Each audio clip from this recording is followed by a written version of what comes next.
इंसान कुछ तो सीख कर रहा है अपनी लाइफ में जो कि बड़ा है, जो उससे बड़ा है, बियॉन्ड हिमसेल्फ है। जितने भी गुरु हैं कहीं ना कहीं सबके अंदर एक स्वार्थ होता है कि हम एक सेक्ट बना ले, एक कल्ट बना ले, एक ऑर्गेनाइजेशन बना ले जहाँ पे लोगों को हम अक्सर ये कह देते हैं कि सोसाइटी खराब हम्म। है, सोसाइटी गलत है।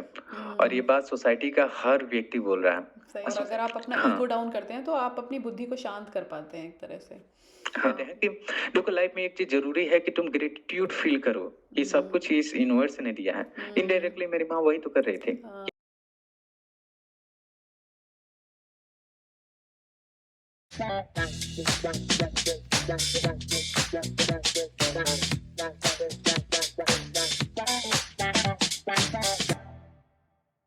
Hello Sahil, welcome to our podcast रेडिको शो विद रिंकी।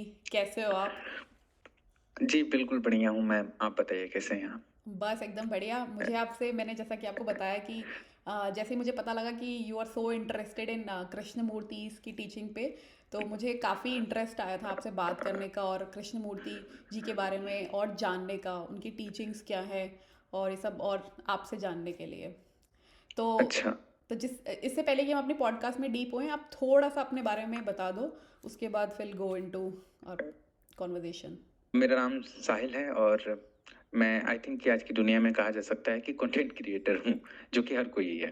हर गली में एक कंटेंट क्रिएटर छुपा बैठा हुआ है और सोशल मीडिया बहुत ही अच्छा काम कर रहा है कि हर किसी के पास इतनी अपॉर्चुनिटी वो दे रहा है कि वो कुछ शेयर कर सकता है अगर उसके पास है तो, अगर कुछ सीखा है या समझा है तो इतना कहना ठीक रहेगा कि मेरा नाम साहिल है और मैं कंटेंट क्रिएटर हूँ, एक रीडर हूँ और कभी कभी सोच भी लेता हूँ कुछ तो, थिंकर भी लगाना सही रहेगा तो बस यही है। और एक्सप्लोर करने लिखने हम सब लाइफ को लेकर, और मुझे लगता है कि मेरा बेस्ट इंट्रोडक्शन एक सीकर ठीक रहेगा कि जानने की कोशिश कर रहे हैं, सीख करने की कोशिश कर रहे हैं चीजों को तो। वाओ! बहुत ही अच्छा इंट्रोडक्शन दिया, रियली लाइक्ड योर इंट्रोडक्शन। तो जैसा कि आपने बताया कि आप सीकर हो, तो हम आज कृष्णमूर्ति की 2 बुक पे डिस्कस करेंगे, उनकी टीचिंग्स पे डिस्कस करेंगे, फ्रीडम फ्रॉम द नोन और फर्स्ट एंड लास्ट फ्रीडम पे। तो उनका पहला हाँ, चैप्टर ही जो है फ्रीडम फ्रॉम द नोन में, उसमें वो यही बोलते हैं कि इंसान कुछ तो सीख कर रहा है अपनी लाइफ में जो कि बड़ा है, जो उससे बड़ा है, बियॉन्ड हिमसेल्फ है। तो वो ऐसा क्या सीख कर रहा है अपनी लाइफ में? अगर उसी से हाँ, स्टार्ट करें तो हम। कृष्णमूर्ति कहते हैं कि बियॉन्ड मटेरियल वेलफेयर, कि इन मटेरियल चीजों के अलावा भी हम हमेशा इससे ही कुछ ना कुछ सीखने की कोशिश कर रहे हैं। एक ऐसी दुनिया में जो कि काफी ज्यादा फ्रस्ट्रेटेड है, काफी ज्यादा केओस है, स्ट्रगल है, तो इसमें कहीं ना कहीं हर इंसान कहीं ना कहीं पीस, एक शांति की तलाश में है। एवरीवन सीक ग्रेटिफिकेशन ना, कि हर कोई ही एक संतुष्टि, एक शांति को ढूंढ रहा है। और जब लोगों को शांति और खुशी इन मटेरियल चीजों से नहीं मिलती, लाइक हमें लगता है ना शुरू शुरू में कि अगर हमने ये पा लिया या फिर ये अचीव कर लिया तो हम खुश हो जाएंगे। पर जब हम वो पा लेते हैं उन चीजों को, फिर भी हम खुश नहीं होते। तो बियॉन्ड मटेरियल वेलफेयर हम किसी और चीज को सीख करते हैं। कुछ लोग इसे अल्टीमेट ट्रूथ का नाम दे देते हैं, कोई, पर कहीं ना कहीं वो सीकिंग जो है, वो नाम हम कुछ भी दें, फिर मेरी इंग्लिश बहुत ही खराब है तो हो सकता है कहीं मैं गलत हो जाऊं, पर इंटेंशन समझने की जरूरत है, ग्रामर पे ज्यादा फोकस करने की जरूरत नहीं है। या तो तो कृष्णमूर्ति कहते हैं कि इन सारी चीजों से परे, मटेरियल वेयरफेयर से परे, इंसान हमेशा से कुछ सीख कर रहा है जो कि है ग्रेटिफिकेशन, शांति इस कैस्टिक वर्ल्ड में। और जब कोई सीख करता है शांति को, तो कहीं ना कहीं उसे बहुत से लोग मिल जाते हैं, बहुत से गुरु, जो एक सर्टेन वे, एक तरीका बताने लगते हैं कि अगर इस मार्ग पे चलते हो तो तुम्हें शांति या फिर तुम्हें खुशी मिलेगी। तो कहीं ना कहीं हम लोग अंदर से दिख हर कोई इंसान रहा है खुद से या फिर सेटिस्फाइड पर है नहीं। कहीं ना कहीं एक सीकिंग वाला एंटिटी है हमारे अंदर जो कि हमेशा से ही खुशी ढूंढ रहा है, सेटिस्फेक्शन ढूंढ रहा है चीजों में। या तो मतलब यही है कि इंसान कुछ तो ढूंढ रहा है बियॉन्ड हिमसेल्फ, है ना, जो कि ऐसा ऐसा ऐसा कुछ है नहीं, बट इट्स जस्ट कि एक जो भी हमें मटेरियल थिंग से हमें खुशी नहीं मिलती है, तो एक चीज़ देखने की, ढूंढने की कोशिश कर रहा है, जो कि वो इंसान हमेशा भगवान में देखने की कोशिश करता है। क्योंकि उसे पता है ना कि जब ये मटेरियल वेलफेयर से उसे संतुष्टि या ग्रेटिफिकेशन नहीं मिलता तो वो एक इमेज बना लेता है और उसे लगता है कि शायद गॉड को सीख कर रहा है। हमें लगता है कि हम भगवान को चाहते हैं, पर हम में से मैक्सिमम लोग कभी भगवान को नहीं चाह रहे होते। हमें चाहिए होता है अल्टीमेट ग्रेटिफिकेशन और प्लेजर, जो कि हमें लगता है कि अगर हम उस भगवान को पा लेंगे तो मुझे लगता है कि वेदांत में एक वाक्य भी है, सत्यचित आनंद। गॉड को सच्चित आनंद बोला गया है, मतलब कंटिन्यूअस रियलाइजेशन ऑफ प्लेजर, कि हर टाइम ही आपको एक प्लेजर की अनुभूति हो रही है। तो इस वजह से भी हम काफी ज्यादा अट्रैक्टेड होते हैं भगवान की तरफ, क्योंकि हमसे वादा किया गया कर देते हैं बहुत से गुरु, बहुत से हमारे रिलीजियस टेक्स्ट की, अगर तुम एक बार भगवान को प्राप्त कर लेते हो तो तुम हमेशा से ही शांत हो जाओगे, तुम खुश हो जाओगे, हमेशा एक प्लेजर अंदर बना रहेगा। इन मटेरियल चीजों से, मटेरियल चीजों में होता है ये कि वो प्लेजर जो होता है स्पाइक मारता रहता है, कभी जर्क, कभी स्पाइक, कभी कम हुआ, कभी ऊपर ज्यादा। पर कहा जाता है कि अगर गॉड को पा लेते हो तो एक स्टेबल तुम्हें प्लेजर मिलता रहता है लॉन्ग टाइम तक। तो शायद ये भी एक बहुत बड़ी वजह होती है कि हम लोग इतना ज्यादा अट्रैक्टेड होते हैं अल्टीमेट रियलिटी की तरफ, गॉड की तरफ। तो ये भी एक कॉज होता है। No that's so true. But अक्सर ऐसा होता है ना कि हमने भगवान को देखा नहीं है, तो भी तो लोग मतलब क्वेस्ट में होते ही हैं कि यार भगवान है नहीं है। तो इससे पहले हम इसमें जाएं, इससे पहले हम थोड़ा सा हम कृष्ण मूर्ति के बारे में और जान लेते हैं कि कृष्ण मूर्ति को इंसान को क्यों पढ़ना चाहिए, इंसान क्यों कृष्ण मूर्ति की तरफ अट्रैक्ट हो, अगर वो क्या लाइफ में ढूंढ रहा है तो कृष्ण मूर्ति उनको एक आंसर दे सकते हैं। कृष्णमूर्ति को क्यों पढ़ना चाहिए, मैं एक बहुत बड़ी वजह बताता हूँ। सबसे पहले थोड़ा सा इंट्रोडक्शन कृष्णमूर्ति को ही ले लेते हैं, समझ लेते हैं। कृष्णमूर्ति का जन्म 1895 में हुआ था, मदन पाले नाम के एक छोटे से टाउन में, जो कि इंडिया में है। 10 साल के थे जब उनकी माँ का डेथ हो गया। तो होता है ना कि जब पेरेंट्स का साया, मतलब कोई एक ही पेरेंट लाइक मदर बहुत ही इम्पोर्टेंट रोल प्ले करती है हमारी लाइफ में, वही ना हो तो इंसान थोड़ा सा अजीब हो ही जाता है। तो कृष्णमूर्ति की हरकतें जो थी वो नॉर्मल बच्चों से बिल्कुल ही अलग थी। उनकी आंखों में कहा जाता है कि एक तेज रहा करता था, एक डीप विजडम ही दिखता था उनकी आंखों में। छोटे से थे और उनकी आदत थी कि वो अपने आप में खोए रहते थे और बहुत ही डीप ऑब्जर्वर थे, यानी उनका अवेयरनेस का लेवल बहुत ऊपर था। बैठे बैठे चीजों को ऑब्जर्व कर रहे हैं, पेड़ की पत्तियों को ऑब्जर्व कर रहे हैं। तो एनी बेसेंट, जो कि थियोसॉफिकल सोसाइटी एक ऑर्गेनाइजेशन थी उस टाइम पे, तो जहाँ कई सारे रिलीजन्स मिलकर लाइक बुद्धिज्म और हिंदुज्म, वेदांत, कई सारे मतलब फेमस रिलीजन मिलकर थियोसॉफिकल सोसाइटी बनाया था, जहाँ उनका मेन पर्पस था कि ह्यूमैनिटी में हम पीस को डिस्ट्रीब्यूट करें और शांति बनाए रखें, लोगों में प्यार बढ़ाएं। मतलब कुल मिलाकर इस विश्व में शांति स्थापित करना, विश्व को एक नई राह दिखाना उनका मकसद था। तो उन्होंने पहली बार एक बीच पर बैठे कृष्णमूर्ति को देखा और उन्हें उस बच्चे में कुछ खास नजर आया। उन्होंने उन्हें पिक किया और उनकी शिक्षा दीक्षा की, उन्हें लंदन ले जाया गया और उनका जो इमेजिनेशन था कि ये लड़का, देखते ही उन्होंने कहा था कि लड़का जो है वो विश्व गुरु बनेगा, द वर्ल्ड टीचर बनेगा और लोगों को गाइड करेगा। तो कृष्णमूर्ति की परवरिश एज अ वर्ल्ड टीचर की तरह ही हुई कि उन्हें वर्ल्ड टीचर बनाना चाहिए। तो हेड थे उस टाइम, और सबसे बड़ा रेडिकल डिसीजन कृष्णमूर्ति ने लिया 1929 में, जब उन्होंने ये कहा अपनी स्पीच में, the truth is the pathless land you can't reach by any path whatsoever.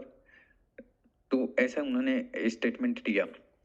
तो वहां उन्होंने डिसाइड किया कि मैं थियोसॉफिकल सोसाइटी को छोड़ रहा हूँ, मैं वर्ल्ड लीडर नहीं बनूंगा, टीचर नहीं बनूंगा। हर कोई चाहता है ना कि एक ऑर्गेनाइजेशन को बना लेना, कि बहुत बड़ा ओहदा होता है और कोई किसी को मिल रहा है वो ठुकरा देता है। कृष्णमूर्ति को पढ़ने की एक वजह मैं आपको ये बताना चाहता हूँ कि कृष्णमूर्ति अक्सर कहा करते हैं, my secret is I don't care at all, मैं केयर ही नहीं करता किसी चीज की।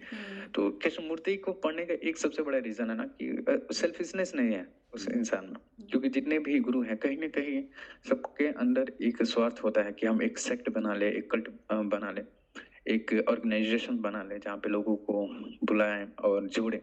कृष्णमूर्ति जो थे उनका कभी भी ये पर्पस रहा ही नहीं कि मुझे एक ऑर्गेनाइजेशन बनाना है, मुझे उन्होंने सारे टाइटल को रिजेक्ट कर दिया। उन्होंने कहा कि मैं कोई गुरु नहीं हूँ, कोई फिलोसोफर नहीं हूँ, कोई थिंकर नहीं हूँ, मैं कुछ नहीं हूँ तुम्हारा। मैं कोई अथॉरिटी नहीं हूँ जो तुम अपने आप पे डाल रहे हो। I am just human being. तो कृष्णमूर्ति जो है, उन्हें पढ़ना सारे गुरुओं से अलग है। मैंने पढ़ा कि पहले बार तो मैं शौक हो गया कि कोई इंसान ऐसा हो कैसे सकता है कि सारी चीजें मिली, सब कुछ ही ठुकरा दिया। जिंदगी भर मतलब 1 रुपया वो घर तक अपना ऑन नहीं किए, जैसे ही रहे उधर। और एज अ फ्री स्पीकर वो वर्ल्ड वाइड ही ट्रेवल किया, उन्होंने स्पीचेस दी, पर कभी भी एक पैसा नहीं कमाया किसी चीज से। तो वो उन्हें पढ़ना आपको ये सिखाता है ना कि मटेरियल चीजों के अलावा भी कुछ चीज होता है जिसके लिए आप जी सकते हैं और एक बहुत अच्छी खासी जिंदगी जी सकते हैं। तो कृष्णमूर्ति को पढ़ना मुझे लगता है कि दुनिया को देखने का एक नया चश्मा आपको देता है, जो कि आपको जरूर पढ़ना चाहिए। और उन्हें पढ़ने के बाद तो मैं एक गारंटी दे सकता हूँ कि अगर आप पढ़ लें, और सिर्फ पढ़ना नहीं है, क्योंकि कृष्णमूर्ति कहते हैं the word is the dead things, कि शब्द जो हैं वो मरे हुए चीज हैं, वो अपने आप में कुछ नहीं है। The living reality is you, कि तुम कैसे देखते हो, कैसे ऑब्जर्व करते हो चीजों को। तो पढ़ने के साथ साथ अगर आप उनकी टीचिंग्स को अपनी लाइफ में अप्लाई करते हैं तो मैं ये गारंटी दे सकता हूँ कि जो दुनिया आप पहले देखते थे वो शायद ही आप दोबारा देख पाए, पूरी चेंज हो जाएगी। नहीं, बहुत ही अच्छे से बताया। जैसा आपने बताया कि वो बोलते हैं आई डोंट केयर, तो मेरे को उनका एक बहुत अच्छा कोट याद आता है कि I am happy because I don't care, I am just वो हैप्पी। कहते थे। वो इस साइकोलॉजी बेसिक समझो ना। और कृष्णमूर्ति जो थे बहुत ही मिजरेबल थे, बहुत दुखी थे मानवता को लेकर, क्योंकि जिस टाइम में हुआ, जिस एरा में उन्होंने 2 वर्ल्ड वॉर देखे, 2 world war, world war first and world war second. वो मैंने एक वीडियो बनाया था कृष्णमूर्ति की टीचिंग पे कि अगर तुम और वो वीडियो मैंने पोस्ट किया था 26 जनवरी को इंडिया में। उस दिन कुछ था, गणतंत्र दिवस था उस दिन, और उसमें मैंने बोल दिया था कि अगर तुम एक नेशनलिज्म का शिकार हो, कि नेशनलिज्म का कीड़ा तुम्हारे अंदर भी है, राष्ट्रवादी एक, कि राष्ट्रवाद तो तुम मानवता के सबसे बड़े दुश्मन हो, क्योंकि ये मानवता में सेपरेशन लाने का काम करता है। लाइक अगर आप अमेरिकन है, मैं इंडियन हूँ, तो और कंट्री है क्या, ये इमेजिनरी सेपरेशन है, ऐसा कोई चीज है नहीं जो आपकी डिवाइडर लगा सके, बट हमारा इमेजिनरी ही सेपरेशन होता है, और जहाँ भी सेपरेशन होता है वहाँ कॉन्फ्लिक्ट पैदा हो जाता है, विरोधाभास पैदा हो जाता है। तो मैंने वीडियोस में कहा था कि अगर आप एक राष्ट्रवादी हैं तो आप मानवता के सबसे बड़े दुश्मन हैं। तो बहुत से लोग मुझे गालियां दे रहे थे उसमें, क्योंकि उन्होंने कृष्णमूर्ति के पर्सपेक्टिव नहीं, इवन बहुत से लोग कूल बच्चे जो हैं हमारे आज के टाइम के, जो कुछ नहीं जानते, बस बोलना जानते हैं, आकर कृष्णमूर्ति को गाली दे रहे थे। तो मैंने कहा कि भाई तुम पढ़ लो। वो इंसान कहता है कि तुम्हें किसी भी धर्म, किसी भी जाति या फिर किसी भी देश को लेकर उतना ज्यादा वो लगाव नहीं होना चाहिए, क्योंकि वो सेपरेशन ला देगा तुम्हारे अंदर। वो किस प्रेफरेंस में बोल रहे थे? हिटलर जो था एक कट्टर राष्ट्रवादी था, और क्या हुआ फिर? उसने 40-45 लाख ज्यूस को उसने मार दिया। क्या गलती थी कि सिर्फ वो ज्यूस थे, इस वजह से मार दिया उसने। आपने अगर मैन सर्च फॉर मीनिंग पढ़ा होगा, विक्टर फ्रैंकल की ये किताब है, तो आपको पता होगा कि किस तरह, मैं पढ़ के एकदम रोंगटे खड़े हो जाते हैं कि किस तरह का हॉरर रहा होगा उस time. Happiest man in the earth एक किताब है, उसमें उसके जो विक्टिम रहे हैं उस होलोकॉस्ट के, वो बताते हैं कि मेरे पेरेंट्स को मेरे सामने जला कर मार दिया गया गैस चैम्बर में।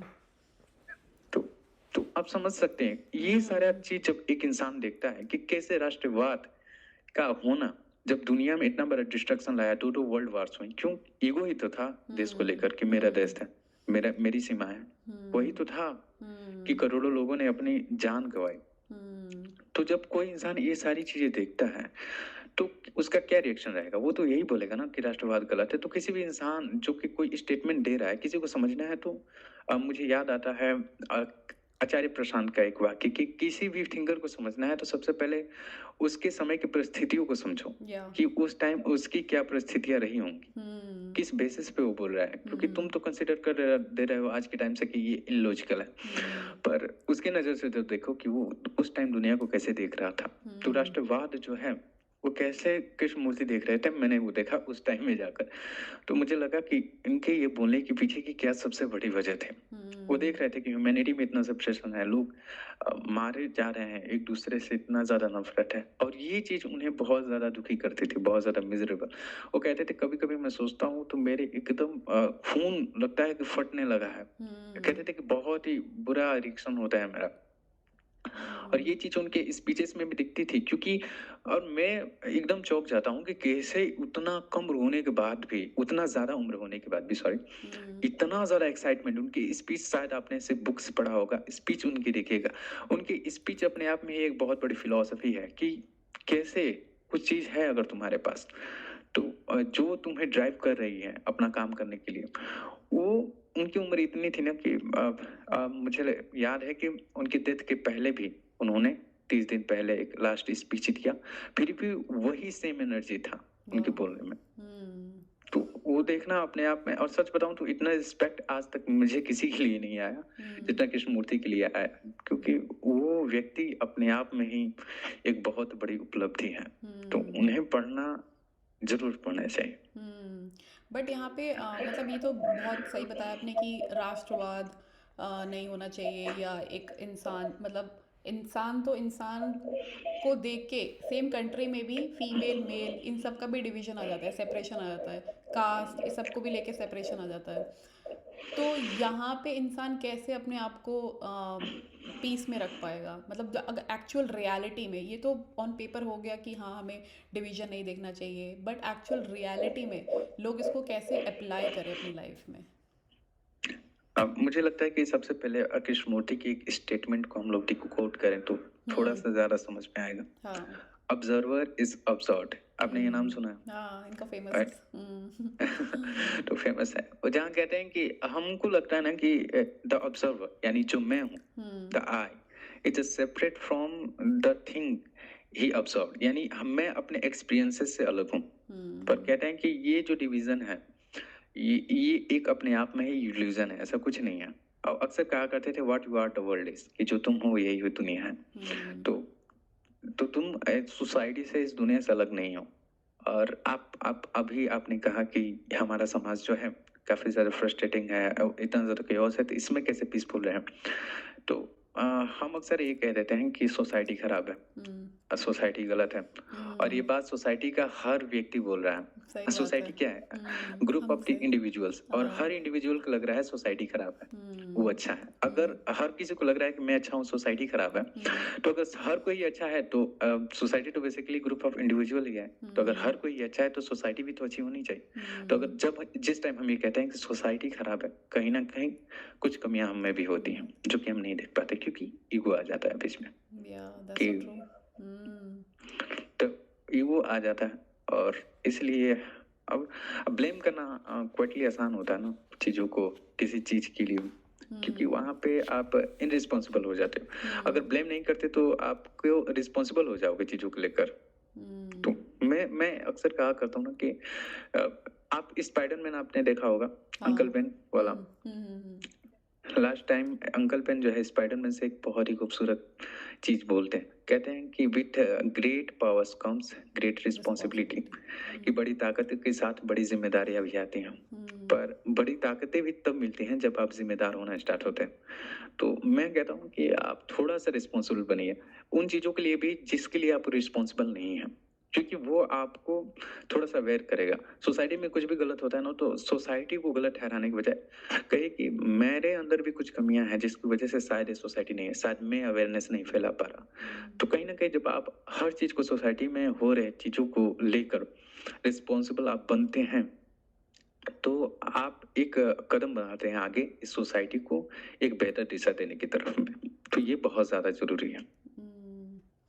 वाह, दिस इज सो ट्रू। हाँ, मतलब अक्सर हम लोग बोलते रहते हैं कि भाई सोसाइटी में प्रॉब्लम है, बट एक्चुअल में जो हम देख रहे होते हैं, हम जो बोल रहे होते हैं, वो हमारे अंदर ही चल रहा होता है एक्चुअल में। हाँ, प्रॉब्लम ये है ना कि हमें लगता है कि हम इस समाज से, इस पूरी दुनिया से अलग हैं।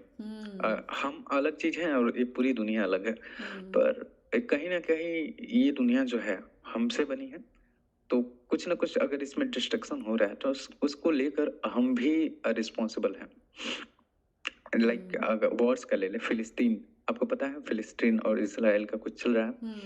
मुझे पॉलिटिकली तो मुझे नहीं पता कि कौन सही है कौन गलत है, क्योंकि बेसिकली आइडियोलॉजी होती है कि जिसकी आइडियोलॉजी के साथ जो देश मैच कर रहा है वो उसके सपोर्ट में हो जाएगा।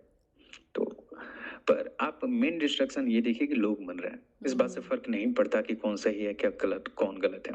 मर रहे हैं मासूम लड़के, मासूम बच्चियां, मासूम पेरेंट्स मर रहे हैं और उनके बच्चे ऐसे रो रहे हैं, तो वो देखने के बाद मेरा दिल टूट जाता है एकदम से कि ये सारी चीजें क्यों हो रही हैं। और हम कहते हैं ना कि और अचानक आसानी से हम लोग ब्लेम कर देंगे कि इजराइल रिस्पॉन्सिबल है कि फिलिस्तीन में इतना ज्यादा किलिंग हो रहा है, ना जाना मासूम जाने जा रहे हैं, पर कहीं ना कहीं हम रिस्पॉन्सिबल हैं, क्योंकि हमारे अंदर एक आइडियोलॉजी है, हमारे अंदर एक ऐसा ऐसा एक बंधन है जो हमें किसी सेम थॉट से बांध के रख रहा है कि ये मेरा धर्म है, मेरी जाति है। और जब भी ज्यादा ऑब्सेशन आ जाता है ना कि मेरा धर्म ये है और मैं इसके लिए ऑब्सेस हो गया, कट्टरपना आ गया ना किसी चीज को लेकर, तो हमें हमारे सामने वाला हमारा दुश्मन नजर आने लगता है। तो कहीं ना कहीं वॉर्स के लिए हम भी रिस्पॉन्सिबल हैं, क्योंकि हमें अपने देश के लोग बहुत प्यारे लगते हैं और पड़ोसी देश के लोग अपने दुश्मन नजर आते हैं। तो ऐसा होता है। लाइक अगर पाकिस्तान के लोगों की कंडीशनिंग ऐसी है ना कि मैक्सिमम लोग इंडिया को बहुत ज्यादा हेट करते हैं, और इवन बहुत से इंडियंस हैं जो पाकिस्तानियों को बहुत ज्यादा हेट करते हैं। मैं देखता हूँ कि कोई पाकिस्तानी वीडियो पे इंडिया इज योर फादर, मैं कहता हूँ कि क्यों पाकिस्तान से कंपेयर कर रहे हो अपना, चाइना से करो ना, अमेरिका से करो, तो नहीं करोगे क्योंकि तुम्हें पता है कि वहां तुम इंफीरियर फील करोगे, तुम नहीं कर सकते, अपने से छोटे से ही करोगे। तो कहीं ना कहीं हम लोग भी रिस्पॉन्सिबल हैं, क्योंकि हम जो हैं वो अपने आप को अलग कर चुके हैं सारी चीजों से। और जहां भी सेपरेशन है, स्मृति कहते हैं where is separation conflict begins, कि जहां भी कहीं सेपरेशन आता है वहां पे विरोधाभास जो है वो स्टार्ट हो जाता है, कॉन्फ्लिक्ट और स्ट्रगल जो है वो कहीं ना कहीं शुरू हो ही जाता है। तो ये नहीं होना चाहिए। तो ऑब्जर्वर इस ऑब्जर्व की बात कर रहे थे ना कि दृष्टि जो है मतलब दृष्टा जो है वही दृश्य है।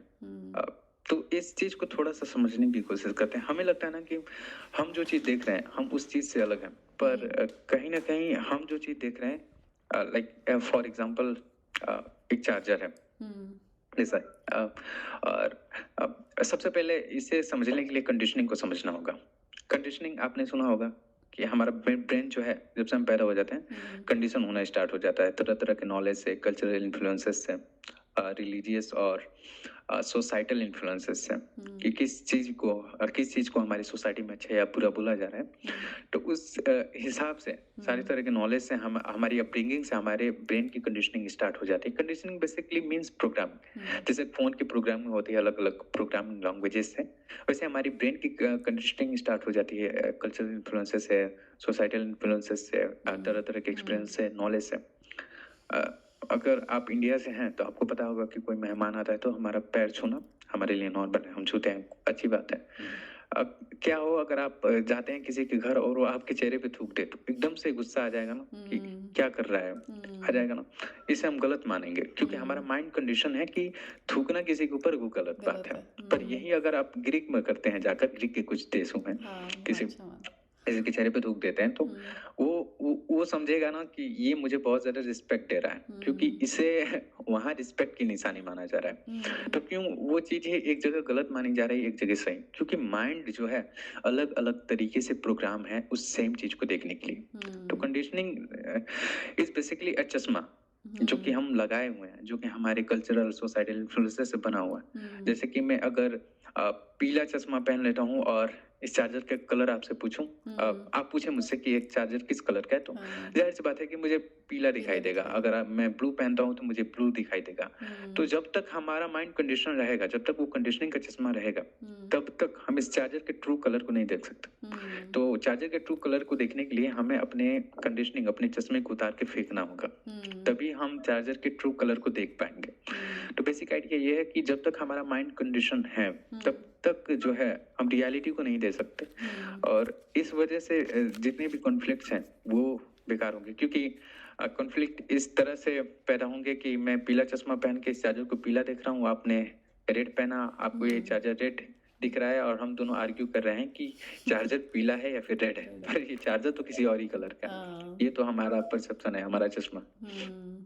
तो कंडीशनिंग को तोड़ना, और कंडीशनिंग के साथ सबसे बुरी बात ये है ना कि आप कभी भी अनकंडीशन नहीं हो सकते। या आप एक कंडीशनिंग को तोड़ोगे तो आप दूसरी कंडीशनिंग में घुस जाओगे।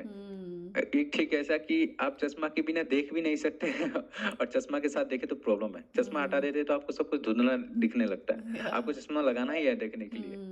अब जब भी लगाओगे तो किसी ना किसी कलर का चश्मा ही लगाना पड़ेगा। लाइक अगर आप कंडीशनिंग को तोड़ते हैं कि मैं कंडीशनिंग को तोड़ रहा हूँ अपने ब्रेन के, तो आप किससे कंडीशन हो रहा है? आप कृष्णमूर्ति के थॉट से कंडीशन हो रहे हैं, जो कि वो कह रहे हैं कि कंडीशनिंग नहीं होना चाहिए। तब हमारा माइंड उनके थॉट्स को लेकर कंडीशन हो गया कि हमें कंडीशन नहीं होना चाहिए। तो इस तरह से एक ट्रैप जो है वो उस ट्रैप में हम फंसते जाते हैं। तो कृष्णमूर्ति बात करते हैं द अल्टीमेट फ्रीडम, कि जब हम अपने आप को किसी एक जगह से फ्री करते हैं तो किसी दूसरे चीज में कैद कर देते हैं। तो अल्टीमेट फ्रीडम होना चाहिए जहां तुम अपने आप को ही फ्री कर दो सारी कंडीशनिंग से। और कंडीशनिंग से फ्री तब कर सकते हो क्योंकि जब तुम्हें ये रियलाइज हो जाए कि तुम कंडीशनिंग से फ्री नहीं हो सकते। तो कंडीशनिंग से फ्री होने का एकमात्र तरीका है कि रिकॉग्नाइज योर कंडीशनिंग, कि तुम कंडीशन हो और तुम एक कंडीशनिंग के साथ चीजों को देख रहे हो, चीजों को सोच रहे हो, तब जो है तुम्हारा कंडीशनिंग खत्म होता है।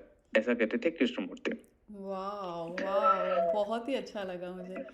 तो मतलब कि अगर ऐसा है कि इसका मेरे को एक सोल्यूशन समझ में ये आ रहा है कि आप जब भी कुछ सोच रहे हो या कुछ रिएक्ट कर रहे हो तो एक पॉज ले लो और आप सोचो कि आप ये कंडीशन वे में दे रहे हो या हाँ, आपकी ऐसे नॉलेज आई हुई है या क्या आ रही है। तो मतलब इसका एक सोल्यूशन हो सकता है कि just take a pause like whatever you are doing it, है ना?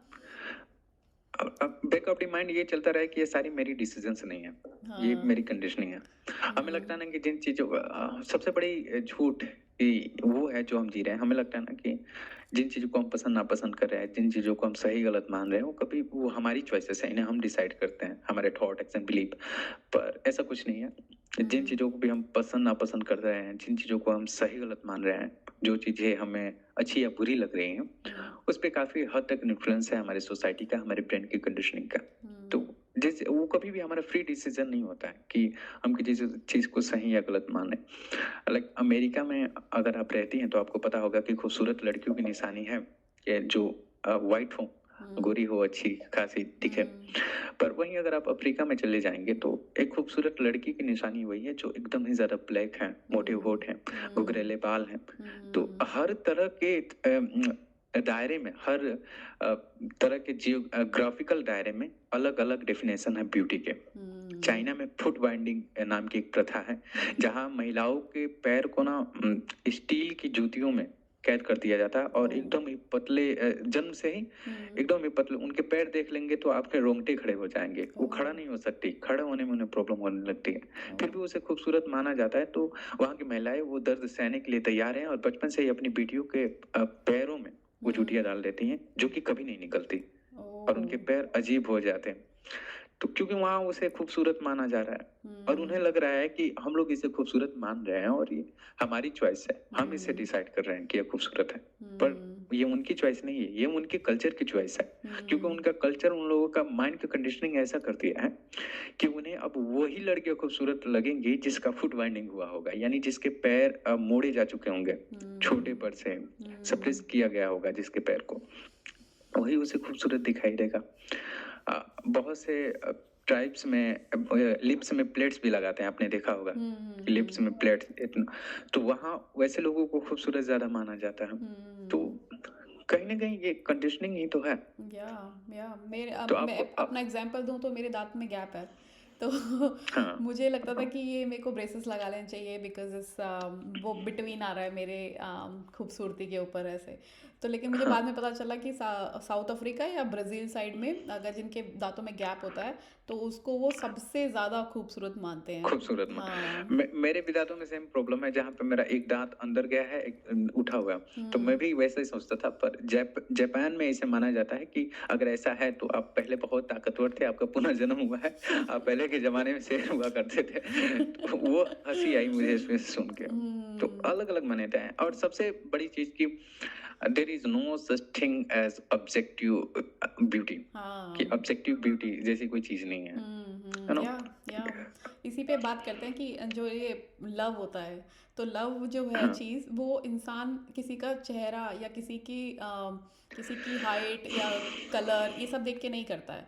उसको प्यार होता है तो हो जाता है। तो कृष्णमूर्ति ने भी लव के बारे में बात किया है, तो क्या होता है लव? कृष्णमूर्ति क्या तो लव लव में भी वो सेपरेशन वाला पॉइंट डाल देते हैं कि तुम जो चीज को अपने आप से अलग, अगर तुम्हें लग रहा है डिवीजन कि जिस चीज को तुम प्यार कर रहे हो वो तुमसे अलग है, तो वहां हम्म। पे प्यार नहीं है, वो अट्रैक्शन है। वो कहते हम्म। हैं कि लव वो है जब तुम इमर्ज हो जाते हो, तुम्हें लगता है कि जिस चीज को तुम प्यार कर रहे हो, जो सामने वाला इंसान है वो तुमसे अलग नहीं है, तुम ही हो। तो हम्म। वो जो है स्टेट, उसे उन्होंने लव कहा कि अ, और उन्होंने कहा where there is fear there is no love, कि प्यार के अंदर अगर तुम्हें डर है हम्म। कि वो मुझसे दूर चला जाएगा, जहां भी फियर है, डर है किसी भी चीज का, क्योंकि देखो डर जो है आपके अंदर इनसिक्योरिटी ला देता है कि कहीं वो इंसान मुझसे चला ना जाए। और ये डर तब पैदा होता है जब आप सेल्फिश होते हो, जब आप स्वार्थी होते हो कि मुझे वो चाहिए ही चाहिए। तो जब ये सेल्फिशनेस होता है तो ये फियर आता है कि कहीं वो मुझसे दूर ना हो जाए, और वो फियर जो है वो आपको वास्तविक प्रेम से रोकता है। ये बातें सुनने में थोड़ी सी आइडियोलॉजिकल लगती हैं और लगता है नो, कि दिस इज सुनने सो में ट्रू। अच्छी लगती हैं, पर कहीं ना कहीं हम इंसान हैं और नेचुरली हम ये सीख करते हैं कि जिससे हमें प्यार है वो हमारे पास रहे, हम इसमें कंफर्टेबल फील करते हैं। पर कृष्णमूर्ति कहते हैं ना कि इसके साथ सबसे बड़ी प्रॉब्लम यह है कि लाइफ का नेचर जो है वो बहुत ही टेम्पररी है और अनसर्टेन है, रैंडम है, कि कब कौन सी चीज तुमसे कब छीन ली जाए तुम्हें कुछ नहीं पता। ठीक है। तो जब तुम हमेशा ये चाहोगे कि जो चीजें से, जिन चीजों से तुम्हें प्यार है वो तुम्हारे पास ही रहे, तो तुम्हें भी पता है कि वो हमेशा तो नहीं रहने वाली। ये सबसे हार्श रियलिटी है कि जिन चीजों से भी आपको प्यार है, एक टाइम के बाद वो आपसे छीनी जाएंगी। क्या तो आपको जिन चीजों से प्यार है, आप उनसे दूर हो जाएं या फिर वो आपसे दूर हो जाएं, दोनों केसेस होंगे, पर आपको उससे दूर अटेंड जाना ही है। तो सेंस आप डिटैचमेंट लेके चला जाए कि मैं जिस चीज को भी प्यार कर रहा हूँ, मैं प्यार कर रहा हूँ इसलिए नहीं क्योंकि वो फिजिकली मेरे पास है, पर इसलिए क्योंकि मुझे उसे प्यार है और मुझे कोई और रीजन की जरूरत नहीं है उसे प्यार करने के लिए। किसी और रीजन की वो ब्यूटीफुल है या फिर कोई रीजन नहीं चाहिए, बस रीजन ये है कि मैं उसे प्यार करता हूँ, मुझे कुछ नहीं चाहिए, बट दैट्स इनफ, और कुछ नहीं। वाह, दिस इज सो ब्यूटीफुल। हाँ, तो मतलब कि कोई एक रीज़न नहीं होना चाहिए। अगर आप प्यार करते हैं तो बस करते हैं, किसी भी हाँ इंसान से या किसी वस्तु से। वस्तु तो नहीं कहना चाहिए, इंसान या किसी भी नेचर से या एनिमल से करते हैं।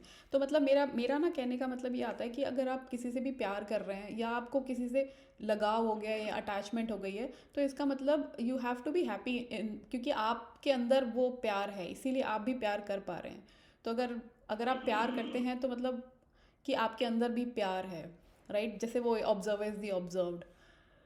तो मतलब अगर इसमें आप बताएं तो कुछ। एक बार थोड़ा सा रिपीट करेंगे क्योंकि मुझे लग रहा है कि शायद अच्छे से हमने सुना है। हाँ, मेरा मतलब ये था कि ये ना, अगर आप किसी से आपको प्यार हो गया है बहुत ही, तो आप खुद भी प्यार करते हो अपने आप को। मतलब इट्स नॉट बैड ना कि अगर आपको किसी से प्यार है, तो love itself is so pure. हाँ तो मतलब लव ही बहुत ही प्योर चीज़ है, कहने का मतलब ये है। कहने का बेसिक आइडिया ये है ना कि मुझे याद आता है कबीरदास का एक दोहा कि अ, पोथी पढ़ पढ़ जग होया, साधु होया न कोई, ढाई आखा प्रेम का पढ़े सो पंडित हो। मतलब कि तुम all the scripture through out the world पढ़ लो, कोई मीनिंग नहीं है, कोई मतलब नहीं है अगर तुम्हें प्रेम नहीं आता, तुम्हें या अगर प्यार करना नहीं आता। Very nature of our human being is be related to something. मतलब हम जो है वो कभी भी अलोन में एग्जिस्ट नहीं कर सकते, हम हमेशा किसी चीज के साथ रिलेशनशिप, बहुत हमारा एग्जिस्टेंस का एसेंस है रिलेशनशिप्स। बिना रिलेशनशिप्स के आप सरवाइव नहीं कर सकते। या तो रिलेशनशिप मुझे नहीं लगता लोगों को सिर्फ क्यों लगता है कि लोगों के साथ ही हो सकता है या फिर अपने अपोजिट जेंडर के साथ हो सकता है, बट रिलेशनशिप अबाउट कि मेरा इस माइक के साथ क्या रिलेशनशिप है, हाँ, मैं इससे कितना ज्यादा अटैच्ड हूँ। तो आप कभी भी बिना रिलेशंस के सरवाइव कर ही नहीं सकते। इस दुनिया में बहुत हजारों चीजें हैं जिससे आप अटैच्ड हैं, जिससे आप रिलेट कर पा रहे हैं, जिससे आप जुड़ाव महसूस कर पा रहे हैं। और यही कॉज भी होता है हमारे सारे प्रॉब्लम्स का, कि कभी भी हमारी जो प्रॉब्लम्स हैं वो सोलोट्यूड में उत्पन्न हो ही नहीं सकती। अगर प्रॉब्लम्स है तो जरूर किसी चीज के साथ रिलेशनशिप में ही है। अगर मुझे लग रहा है कि मैं हैप्पी नहीं हूँ, तो शायद मैं अपने आप को रिलेट कर रहा हूँ किसी ऐसे इंसान से जो कि हंसता है और मस्त है, और शायद मैं उससे रिलेट करके ये पा रहा हूँ कि मैं उसके जैसा नहीं हूँ। अगर मुझे लग रहा है कि मेरे लाइफ में लव की प्रॉब्लम है, मुझे कोई प्रेम नहीं करता, तो मैं लोगों के साथ उस प्रॉब्लम को रिलेट कर रहा हूँ। सोलिट्यूड में वो प्रॉब्लम जन्म ले ही नहीं सकती। अगर कोई प्रॉब्लम है तो जरूर किसी चीज के साथ रिलेशनशिप में ही है। अगर मुझे लग रहा है कि मैं I am not strong enough, मैं उतना ज्यादा मजबूत नहीं हूँ, तो ये मेरी प्रॉब्लम है। तो ये प्रॉब्लम एराइज तब हो रही है जब मैं रिलेट कर रहा हूँ। तो जितनी भी प्रॉब्लम्स है हमारी लाइफ की जो कि उत्पन्न होती हैं, वो तब उत्पन्न होती है जब आप किसी चीज से अपने आप को रिलेट कर रहे होते हो। बिना रिलेशनशिप के यहाँ पे ना ही कोई प्रॉब्लम है और ना ही आपका एग्जिस्टेंस। आप सोलिट्यूड में कभी एग्जिस्ट कर ही नहीं सकते, हमेशा एक रिलेशन होता है। तो ये सबसे बड़ी चीज समझने वाली ही है। मतलब अगर आप किसी से रिलेट कर रहे हो तो ही आपको प्रॉब्लम होती है। अटैचमेंट अगर हाँ किसी से आप कर लेते हो, जैसे कृष्ण भगवान भी यही बोलते हैं कि अटैचमेंट ही दुख का कारण है। हाँ। तो अच्छा। गीता में भी सेम चीज है। देखो, अटैचमेंट को हमेशा ही बुरा कहा गया है, क्योंकि अटैचमेंट कहीं ना कहीं एक कॉज होता है हमारे सफरिंग का। आसक्ति, आसक्ति जो है वो सबसे बड़ा रीजन है। निष्काम कर्म की भी कृष्ण बात करते हैं। अब मुझे लगता है ना, प्रेम अगर किसी को सीखना है तो गीता से क्या निष्काम कर्म सीख ले। निष्काम, निष्काम मतलब कि तुम्हें अच्छा। रिजल्ट से कोई मतलब नहीं है। अगर कोई पूछे कि what is the core message of Gita, तो मैं कहूंगा कि you have 101% control over your effort but 0% control over your result. कि तुम्हारे कर्म पे 100% एफर्ट्स पे कंट्रोल है, पर उसका रिजल्ट क्या होगा इसकी तुम भागीदारी नहीं हो। तो श्री कृष्ण कहते हैं ना, निष्काम कर्म करो। यानी तुम कोई भी काम कर रहे हो ना, तो तुम उस काम को इसलिए मत करो क्योंकि तुम्हें उससे कोई रिजल्ट चाहिए, तुम बदले में कुछ डिमांड कर रहे हो। तुम उस काम को करो क्योंकि वो तुम्हारा ड्यूटी है, तुम्हारा कर्तव्य है, और तुम्हें अच्छा लगता है वो काम करना, तो उस काम को करो। स्वधर्म की बात करते हैं। स्वधर्म, स्वधर्म एक बहुत ही ब्यूटीफुल कंसेप्ट है गीता का। स्वधर्म का बेसिकली मतलब ये होता है कि स्वधर्म क्या है। गीता में अर्जुन श्री कृष्ण से पूछते हैं, तो स्वधर्म के बारे में श्री कृष्ण बताते हैं कि कोई ऐसा कार्य आचरण जो व्यक्ति के स्वभाव यानी उसकी बिहेवियर, उसके गुण यानी उसकी प्रॉपर्टीज, और परिस्थिति यानी उसके जो कंडीशन है उस टाइम स्थिति के हिसाब से नैतिक हो, मोरल हो और उचित हो, राइट हो, वो उसका स्वधर्म है। तो अगर आप अपना स्वधर्म को फॉलो करके चीजों को करते हो तो बहुत अच्छे। लाइक आपके स्वभाव में एग्जाम्पल, हाँ, आपको बातें करना बहुत पसंद है, मान लेते हैं। तो बातें करना, और आपकी प्रॉपर्टीज है, आपके गुण है कि आप अच्छी खासी बातें कर लेते हैं, तो इससे आपको बातें करना पसंद भी है, ये आपका स्वभाव है। अच्छी खासी बातें भी कर लेते हैं, आपका गुण है। और परिस्थिति ऐसी है कि आपको लगता है कि अब मैं अपनी बातों से कुछ बड़े लोगों को, कुछ अच्छे लोगों को लाकर और मैं उनसे बातें करके कुछ इस समाज में जो करेंटली परिस्थिति बनी हुई है उसमें मैं कुछ अच्छा कंट्रीब्यूशन कर सकती हूँ। तो उस टाइम पॉडकास्ट जो है वो आपका स्वधर्म बन के उभरता है कि ये आपका स्वधर्म है, क्योंकि इससे आप परिस्थिति के अनुसार ये नैतिक भी है कि अच्छा काम कर रहे हैं, कुछ बुरा तो है नहीं, एविल तो है नहीं कुछ इसमें। राइट भी सही भी है, क्योंकि आप लोगों में अपने पॉडकास्ट के थ्रू अवेयरनेस फैलाना चाहते हैं। व्यवहार यानी ये आपको अच्छा भी लग रहा है, आपके व्यवहार में है बात करना, और ये आपकी प्रॉपर्टीज, आपके गुणों से भी मैच कर रहा है, तो ये आपका स्वधर्म है। और ये स्वधर्म करते टाइम आपको अटैच नहीं होना है रिजल्ट से कि मैं पॉडकास्ट शूट कर रही हूँ तो इस पे व्यूज कितने आएंगे या नहीं। आपको टोटल एफर्ट देना है कि आप क्या डिलीवर कर रहे हैं अपने ऑडियंस को। इस चीज को पूरी तरीके से भूल कर कि इसका आउटकम क्या होगा। जब आप ऐसा काम करते हैं ना, तो तब जो है आप सही मार्ग पे चलते हैं। और कृष्ण कहते हैं ना कि कर्म करो फल की इच्छा ना करो, तो हमें लगता है कि वो बोल रहे हैं कि इनडायरेक्टली कि तुम्हें फल नहीं मिलेगा, पर ऐसा नहीं है। अब फॉर एग्जांपल मैं ऐसे कोई पूछता है तो मैं अक्सर समझाता हूँ कि लाइक आप पनीर बना रहे हो और तुम बहुत ज्यादा कॉन्शियस हो कि पनीर अच्छा बनेगा या नहीं, अच्छा बनेगा या नहीं, बहुत ज्यादा रिजल्ट को लेकर ऑब्सेस हो, तो हो सकता है कि तुम पनीर अच्छा ना बना पाओ। पर सोचो कि तुम पनीर बनाने जा रहे हो, तुम रिजल्ट को लेकर ऑब्सेस नहीं हो, सोच रहे हो कि कुछ भी बने कोई मतलब नहीं है, बट तुम प्रोसेस को अच्छे से फॉलो कर रहे हो, तुम एक अच्छे टाइम तक उसे पका रहे हो, बढ़िया से सारा मसाला डाल रहे हो, हम्म सारी चीजें कर रहे हो, तो जाहिर सी बात है कि पनीर तो अच्छा बनेगा ही, क्योंकि तुमने प्रोसेस को 100% दिया है। तुम रिजल्ट की टेंशन लो या ना लो, रिजल्ट अच्छा होगा अगर तुम अपने कर्म को, अपने प्रोसेस को 100% देते हो। तुम्हें टेंशन लेने की जरूरत नहीं है। पर जब तुम उसके बारे में वरी होकर, ऑब्सेस होकर कोई काम कर रहे होते हो रिजल्ट को लेकर, तो तुम कभी भी अपने प्रोसेस को 100% नहीं दे पाते, और ये कॉज बनता है कि तुम्हारा रिजल्ट भी अच्छा नहीं होता। इसलिए कृष्ण कहते हैं कि जब कर्म करो तो निष्काम कर्म करो, तुम फल से अटैच्ड होके कर्म मत करो कि तुम्हें फल चाहिए। भूल जाओ कि फल मिलेगा, और 100% तुम जो हो अपने एफर्ट पे फोकस करो। ये सेंट्रल मैसेज था। Wow wow, so beautiful. तो इसमें ना आपने तो बहुत ही पॉजिटिव एग्जांपल दिया। एक एक एग्जांपल मैं और यहाँ पे डालना चाहूँगी और आप बताना कैसा है। तो अगर फॉर एग्जांपल एक आदमी है, उसके पापा बूढ़े हैं और वो एक गांव में रहते हैं, और वहाँ पे उसके पापा की बहुत तबीयत ख़राब हो जाती है, और उसी गांव में कुछ गुंडे लोग आते हैं और वहाँ के लोगों को मार रहे होते हैं। तो उस लड़के का धर्म क्या होगा? उस लड़के का एक्चुअल धर्म क्या होगा? अपने पिता को बचाना या फिर या फिर लोगों को लोगों बचाना? को लोगों के उसमें करना, हेल्प करना। मतलब मेरे ख्याल से मुझे उसके पापा की तरफ उसका ज़्यादा धर्म होना चाहिए, बिकॉज़ वो गांव वालों का जो होगा वो देख लेंगे, लेकिन अभी उसका जो एक्चुअल धर्म है वो उस पे ही डिपेंड करता है कि वो क्या फॉलो करता है ना?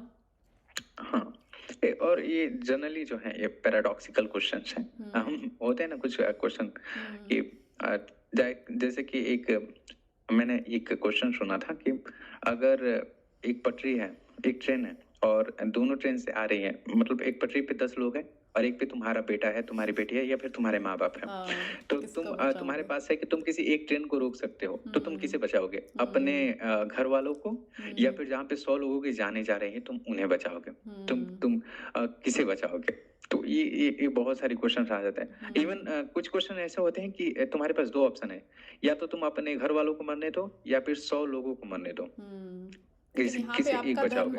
आपका धर्म कहता है कि आपको अपने घर वालों की तरफ सही होना चाहिए, बिकॉज आपका धर्म है। हाँ। हम्म क्योंकि अगर मैं पहला झुकाव तो इमोशनली मैं अपने घर वालों की तरफ दूंगा, हम्म और मैं ये कोशिश करूंगा कि वो बच जाए। और अगर मैं उन्हें छोड़कर उन 100 लोगों को बचाने की कोशिश करता हूँ, तो मैं क्या कर रहा हूँ कि मैं अपनी चॉइसेस अपने घर वालों को मार रहा हूँ। ऐसा तो मेरा पहला धर्म है कि मैं उन्हें बचाऊं, ये फर्स्ट चॉइस है। इसमें कोई प्रायोरिटी का गेम नहीं, बस मुझे उन्हें बचाना है। ये इसमें कोई चॉइस नहीं है, तुम्हें उसे बचाना है, तुम्हारा धर्म है। पर जब तुम उन्हें उन्हें छोड़कर किसी और को बचा रहे हो, तो अब तुम चॉइस ये बना रहे हो कि तुम उन्हें मार रहे हो। ये तुमने डिसाइड किया कि अब मैं इन्हें मारने वाला हूँ। तो ये वाला गेम आ जाता है। तो खैर ये तो पैराडॉक्सिकल क्वेश्चंस हैं जो आपको से कहीं ना कहीं फंसा देते हैं। लाइक थीफ ऑफ थीसिस का सिप ऑफ थीसिस का नाम आपने सुना होगा। पैराडॉक्स है। एल्बर्ट कामू का, कितना ज्यादा कंफ्यूजिंग है। तो तो बहुत से ऐसे पैराडॉक्सिकल क्वेश्चन हैं जो आपको फंसा देते हैं। और फंसा देते हैं, बट मेरे को यहाँ पे लगता है कि आपका धर्म वहाँ पे क्या होता है? वहाँ पे आपका धर्म ये होना चाहिए कि आप जिससे हो अटैच अटैच नहीं, आपका धर्म क्या बोलता है वहाँ पे? मतलब यहाँ पे धर्म की डेफिनेशन आ जाती है कि धर्म क्या होता है। तो धर्म वो होता है जो उस सिचुएशन में आपको बहुत ही ज़्यादा सही लग रहा है, इंस्टेड ऑफ हाँ, उचित हो, नैतिक हो, मोरल है और राइट भी है उस टाइम पे करना। तो राइट और मोरल तो नैतिक यही होगा कि जिसने तुम्हें इस लायक बनाया कि तुम किसी और को बचा सको, पहले तुम उसे बचाओ, और उसके बाद से ये कोशिश करो कि वो लोग बच जाएं। और इसमें दो चीज हो सकती है कि अगर गुंडे मारने आ रहे हैं तो हो सकता है कि उन लोगों का फेयर हो कुछ, तो तुम रिस्पॉन्सिबल नहीं हो सब चीजों को लेकर, पर तुम रिस्पॉन्सिबल तो हो अपने पिता को लेकर, पिता क्योंकि को वो तुम्हारे लेकर, घर के हैं। या तो जो आपकी तो रिस्पॉन्सिबिलिटी तुम्हारा है। काम तो ये होना चाहिए कि तुम जिस चीज के लिए रिस्पॉन्सिबल हो पहले अपनी रिस्पॉन्सिबिलिटी वहां निभाओ। फिर जिस चीज के लिए रिस्पॉन्सिबल नहीं हो फिर भी वो चीजें तुम्हारे कंट्रोल में है, तब जाओ वहां पर पहले ये देख लो कि कहाँ मैं रिस्पॉन्सिबल हूँ और कहाँ मैं कर सकता हूँ अपनी रिस्पॉन्सिबिलिटी को पूरा। या सो ट्रू। तो और आप कृष्णमूर्ति के फ्रीडम फ्रॉम द नोन में से और क्या टॉपिक्स पे बात करना चाहेंगे? उस नहीं तो फिर मैं कुछ टॉपिक्स निकालूं। खैर मैंने तो सच बताऊं तो इतना वक्त मिला था और चाहता तो अच्छी खासी प्रिपरेशन कर सकता था, क्योंकि बहुत पहले हम लोग का डिसाइड हुआ था, डिसाइड होता पर था। ऐसे सिचुएशंस रही कि वक्त ही नहीं मिला चीज़ों को करने के लिए। इवन आजकल मैं गांव से भी हूं, तो खेती का सीजन चल रहा है, तो बहुत सारी चीज़ें होती हैं। मेरा शॉप भी है, ग्राफिक डिजाइनिंग, एडिटिंग का बहुत अब सारा प्रेशर आ चुका है, तो थोड़ा सा वक्त का इशू रहता है। तो मैंने कुछ उतना प्रिपेयर तो नहीं किया कि किस चीज़ पे बात किया जाए।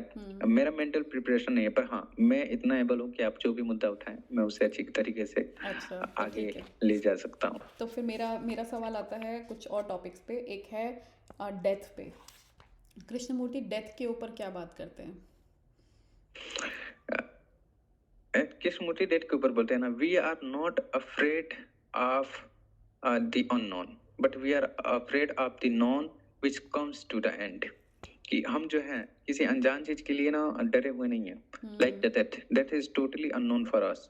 तो हम डेथ से नहीं डर रहे हैं, हम डर रहे हैं अपनी लाइफ से। एक दिन ये जो नोन है कि मैं हूँ, मेरी फैमिली, ये एक दिन खत्म हो जाएगा। So we are not afraid of the death, but we are afraid of the known, जो कुछ भी हम जानते हैं। सो हमें लगता है कि हम मौत से डर रहे हैं, पर दरअसल हम मौत से नहीं डर रहे होते हैं। हम डर रहे होते हैं वो सारी चीजें खोने से जो कि अभी हमारे पास होती हैं, और हमें पता होता है कि एक बार हमारी डेथ हो गई तो फिर ये कभी नहीं मिलने वाली। तो कृष्णमूर्ति का बहुत ही ब्यूटीफुल ये कोट है। और मुझे लगता है ना कि कृष्णमूर्ति लाइक बादल, बादल आपने देखा है ना, अगर आप बादल के सामने खड़े हो गए दो लड़कों के साथ, एंड देखिए बादल में कौन सा फिगर दिख रहा है, तो आपको हो सकता है कि कोई टेडी बियर दिख जाए उस बादल में, कि ऐसा चेहरा जैसा पैर जैसा निकल गया। किसी को उसमें हो सकता है कोई दूसरी चीज दिख जाए। तो ऐसा होता है, जो लोग होते हैं वो अपना अपना मतलब निकाल लेते हैं। तो इस कोट और कृष्णमूर्ति को आप पढ़ेंगे तो कृष्णमूर्ति को मुझे नहीं लगता कि कोई भी वैसे समझा है जैसा कि वो उन्होंने कहा। सबने अपने अपने तरीके से समझा, अपनी कंडीशन के हिसाब से जितना समझना था उतना समझा। कृष्णमूर्ति के साथ सबसे बड़ी प्रॉब्लम ये थी ना कि उन्होंने जैसे दुनिया देखा, जैसे चीजों को एब्जॉर्व किया, उसका 50% ही अपने वर्ड्स में वो डिलीवर कर पाए, शब्दों में। वो कहा भी करते थे कि तुम कभी भी जो एक्सपीरियंस करते हो उसे डिट्टो तुम वर्ड्स में डिफाइन नहीं कर सकते, कुछ ना कुछ बच ही जाता है। तो जो भी एक्सपीरियंस किया उसका 50% बस वो वर्ड्स में डिलीवर कर पाए। और मुझे लग रहा है कि उस 50% में 20% ऐसे लोग थे कि उनके 50% वर्ड्स को बस 20% ही समझा, सुना। 5% लोग थे जिन्होंने ऐसे करते करते एक टाइम आया जब 5-6% ही था जो उन्होंने कहा और उसे हम लोग ले पाए। ऐसे ही कट्टा गया। तो ये वर्ड्स के साथ थोड़ी सी प्रॉब्लम आ जाती है। सो कृष्णमूर्ति कहते हैं कि we are not afraid of the unknown, but we are the afraid of the known which comes to the end. कि जो ये नोन है उसको लेकर हम डरे हुए हैं, एक दिन ये सारी चीजें हमें छोड़ना पड़ जाएगा, और इसलिए हम डरे हुए हैं। हम लोग डेथ से कभी नहीं डरे हुए। Death is completely unknown. या दिस इज सो ट्रू। या तो जो कृष्णमूर्ति एक और चीज़ बात करते हैं कि बिगनिंग ऑफ थॉट, जो भी हमारे दिमाग में थॉट आ रहा होता है, तो वो उसके बारे में वो कैसे आ रहा होता है, या उसका जो सोर्स है वो क्या है? And thought, what is thought? It is just a byproduct of your experiences. Thought, memories. ये अगर आप किसी ऐसे इंसान को ला जाए जिसकी लाइफ में अब भी कोई एक्सपीरियंस नहीं हुआ, तुरंत माइंड को इंस्टॉल करते हैं उसके दिमाग में, देयर इज नो थॉट, कोई थॉट नहीं रहेगा पहले। तो थॉट क्या है? वो एक बंडल है हमारे पास्ट एक्सपीरियंसेस का ही एक पजल है, जो भी हम एक्सपीरियंस कहते हैं कि थॉट्स कभी भी नया नहीं हो सकता है। Thinking can not be free, ना ही फ्री हो सकता है और ना ही नया हो सकता है। हमें लगता है कि नई थिंकिंग है, पर कहीं ना कहीं वो हमारे पास्ट एक्सपीरियंसेस का ही एक टुकड़ा होता है जो कि आ रहा होता है। तो जो थॉट है वो एक्सपीरियंसेस का ही एक टुकड़ा है जो कि हमारे माइंड में आ रहा होता है, वो मेमोरीज का ही एक मोमेंट है थॉट, और उससे ज्यादा ये कुछ नहीं है। एंड कृष्णमूर्ति कहते थे कि थॉट इज द लिमिटेड, कि थॉट जो है वो लिमिटेड है, बिकॉज नॉलेज इज लिमिटेड। जितना ज्यादा नॉलेज है उतना ज्यादा थॉट्स हैं, और इसलिए वो डिनाई कर देते थे ना कि उनका एक फेमस कोट है ना, truth is the pathless land. उन्होंने ऐसा क्यों कहा था? कहा था कि रियलिटी को तुम किसी और के थ्रू नहीं समझ सकते, किसी और के ज़रिए तुम नहीं जान सकते, क्योंकि कोई भी इंसान आपके साथ क्या शेयर करेगा? पाथ के रूप में, एक रास्ते के रूप में अपना थॉट शेयर करेगा कि देखो मैंने ये एक्सपीरियंस किया, ये मेरे थॉट्स रहे हैं, तुम इस पे चलो तो तुम पालोगे। अब थॉट्स जो है वो लिमिटेड है और जो रियलिटी है वो अनलिमिटेड चीज़ है। वो उसे तुम थॉट्स में डिफाइन ही नहीं कर सकते। लाइक अब मैंने सेब खाया या फिर कुछ कोई फल खाया, ठीक है? और आपने वो कभी लाइफ में कभी नहीं खाया।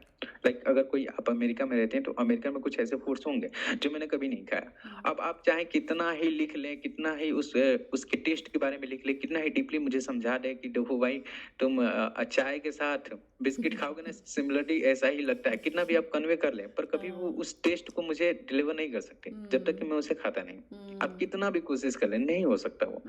तो इसलिए कृष्णमूर्ति कहते थे कि कोई तुम्हें कितना भी कन्विंस कर ले कि मैंने सुप्रीम रियलिटी, अल्टीमेट रियलिटी को एक्सप्लोर किया है और ऐसा दिखता है, ये बात है, तो वो नहीं कन्वे कर पाएगा, क्योंकि thought is limited. Thought limited है क्योंकि नॉलेज इज लिमिटेड। थॉट क्या है? वो बाय प्रोडक्ट है नॉलेज और एक्सपीरियंसेस के। अब क्योंकि थॉट और नॉलेज लिमिटेड है, इसलिए तुम कभी भी थॉट्स के जरिए अल्टीमेट रियलिटी तक नहीं पहुंच सकते। इसको वो कहते हैं गूंगे का गुड़। गूंगे का गुड़ मतलब गूंगा जो बोल नहीं सकता है, हाँ उसको अगर गुड़ टेस्ट कराया आपने तो वो बता ही नहीं सकेगा हाँ कि उसका टेस्ट कैसा है। कि उसकी टेस्ट कैसा है, तो ठीक ऐसा ही है। तो हाँ थॉट्स के बारे में ऐसा कहना था कि thought is the limited, therefore knowledge is limited, therefore thought is limited. कि थॉट्स हैं वो लिमिट है, उनकी सीमाएं हैं, वो कभी भी अननोन तक नहीं पहुंच सकती, चाहे आप उसे डेथ कह लें, अल्टीमेट रियलिटी कह लें, और आप जैसा आपने कभी भी उस तक बताया, नहीं। हाँ, और जैसा आपने बताया ना कि आपको जैसा एक्सपीरियंस हुआ है आप बता नहीं सकते कि वो एक्सपीरियंस कैसा है। और अगर आपको मतलब कृष्णमूर्ति ये भी बोलते हैं कि अगर सामने वाले इंसान ने कुछ जिया है या उसके थॉट जैसे हैं तो आप उसको क्यों ही अडेप्ट करना चाहोगे, बिकॉज अगर आप उसको अडेप्ट कर रहे हो तो आप एक सेकंड लाइफ जी रहे हो, मतलब सेकंड हैंड लाइफ जी रहे हो। हाँ, मतलब सेकंड हैंड लाइफ। हाँ। ये दरअसल अपने गुरु वाले स्पीच में उन्होंने कहा था कि कोई शायद उनसे पूछा था कि अगर आप हमेशा, वो गुरुओं के खिलाफ बहुत बोला करते थे कि यू डोंट नीड एनी गुरु। तो पहले तो किसी ने पूछ लिया कि आप इतना तब से बोल रहे हैं, अभी तो गुरु ही बन रहे हैं ना, अभी तो गुरु ही बन के समझा रहे हैं। हाँ, तो उन्होंने कहा but I am not doing it on purpose, मेरा कोई अच्छा। पर्पस नहीं है। लाइक एक फूल होता है, तो फूल अपना फ्रेग्रेंस देता है, अपनी सुगंध देता है, हाँ, वो पर्पसफुली नहीं दे रहा होता है कि मुझे अपना सुगंध सब में बांटना है, उसका वेरी नेचर है, उसका नेचर ही है फ्रेग्रेंस देना। तो उन्होंने कहा कि I am not doing it any purpose, मेरा कोई पर्पस नहीं है, तुम सुनोगे तब भी मैं बोलूंगा, तुम नहीं सुनोगे नहीं बोलूंगा, फिर भी बोलूंगा, तुम चले गए फिर भी अकेला बैठो फिर भी बोलूंगा मैं। तो मैं किसी पर्पस से नहीं कर रहा, मेरा कोई ऑर्गेनाइजेशन नहीं है, मुझे तुमसे पैसे नहीं कमाना है, हाँ, मैं बोल रहा हूँ क्योंकि मैं देख रहा हूँ। हाँ, वो कहते थे कि मैं व्हाट इज एक बहुत ही वर्ड वो यूज करते हैं, जो है, मैं जो है के साथ चलता हूँ, जो है मतलब कि जो जैसा है।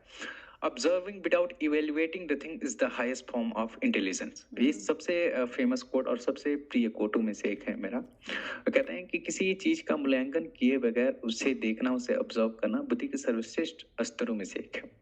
यानी जब भी हम किसी चीज को देखते हैं ना, तो हमारे कंडीशनिंग के हिसाब से उसे आंकने लगते हैं। लाइक जैसा आपको कोई याद आ रहा है और कोई देखे तो आपके लुक से आपको जज करने लगता है कि आपने बताया आपके मेरे दांत में गैप्स हैं, तो हो सकता है कि अपनी कंडीशनिंग के हिसाब से, क्योंकि अब उसका कंडीशनिंग ये है कि जिसके दांत अच्छे होते हैं वो लड़की उसे खूबसूरत लगती है, तो देखते ही आपको वो क्या कर रहा है, इवेल्युएट कर रहा है, आंक रहा है आपके बाल के हिसाब से, आपकी वेट के हिसाब से, आपके फेशियल शेप के हिसाब से।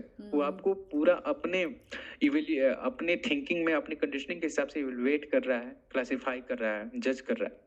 तो कृष्णमूर्ति कहते हैं तुम्हारे पास जब इतनी एबिलिटी आ जाए कि तुम किसी चीज को देखो और तुम उसे जज ना कर पाओ, तुम उसे उसका मूल्यांकन ना कर पाओ, तो समझ लेना कि तुम बुद्धि के सर्वश्रेष्ठ स्तरों में पहुंच गए हो। सर्वश्रेष्ठ स्तर को तुमने पा लिया बुद्धि का, जहां तुम चीजों को ऑब्जर्व इवेल्युएट नहीं कर रहे हो, तुम बस उसे ऐसे देख रहे हो। वो कहते थे सी व्हाट इज, जो है उसे देखो, कोई अदर थिंकिंग नहीं। ठीक वैसे ही जैसे कि चार्जर के ट्रू कलर को देखना, चश्मे से मत देखो, see the charger as it is, जैसा है। तो ये सबसे बड़ी क्वालिटी होती है अगर आपके अंदर इतनी क्वालिटी है। हाँ, और जैसे वो एग्जाम्पल भी देते हैं कि अगर आप किसी पेड़ को देख रहे हो तो ये हम हाँ, लोग हम लोग सोचने लग जाते हैं, अच्छा ये आम का पेड़ है या ये इसका पेड़ है, हम हाँ, as it is full aware होके उसको देख ही नहीं पाते हैं। हाँ, चॉइसलेस हम्म। अवेयरनेस की बात करते हैं Krishnamurti. Hmm. Choiceless awareness is a state where you observe the thought and the feeling without judgments, hmm. कि बिना किसी जजमेंट के चॉइसलेस अवेयरनेस।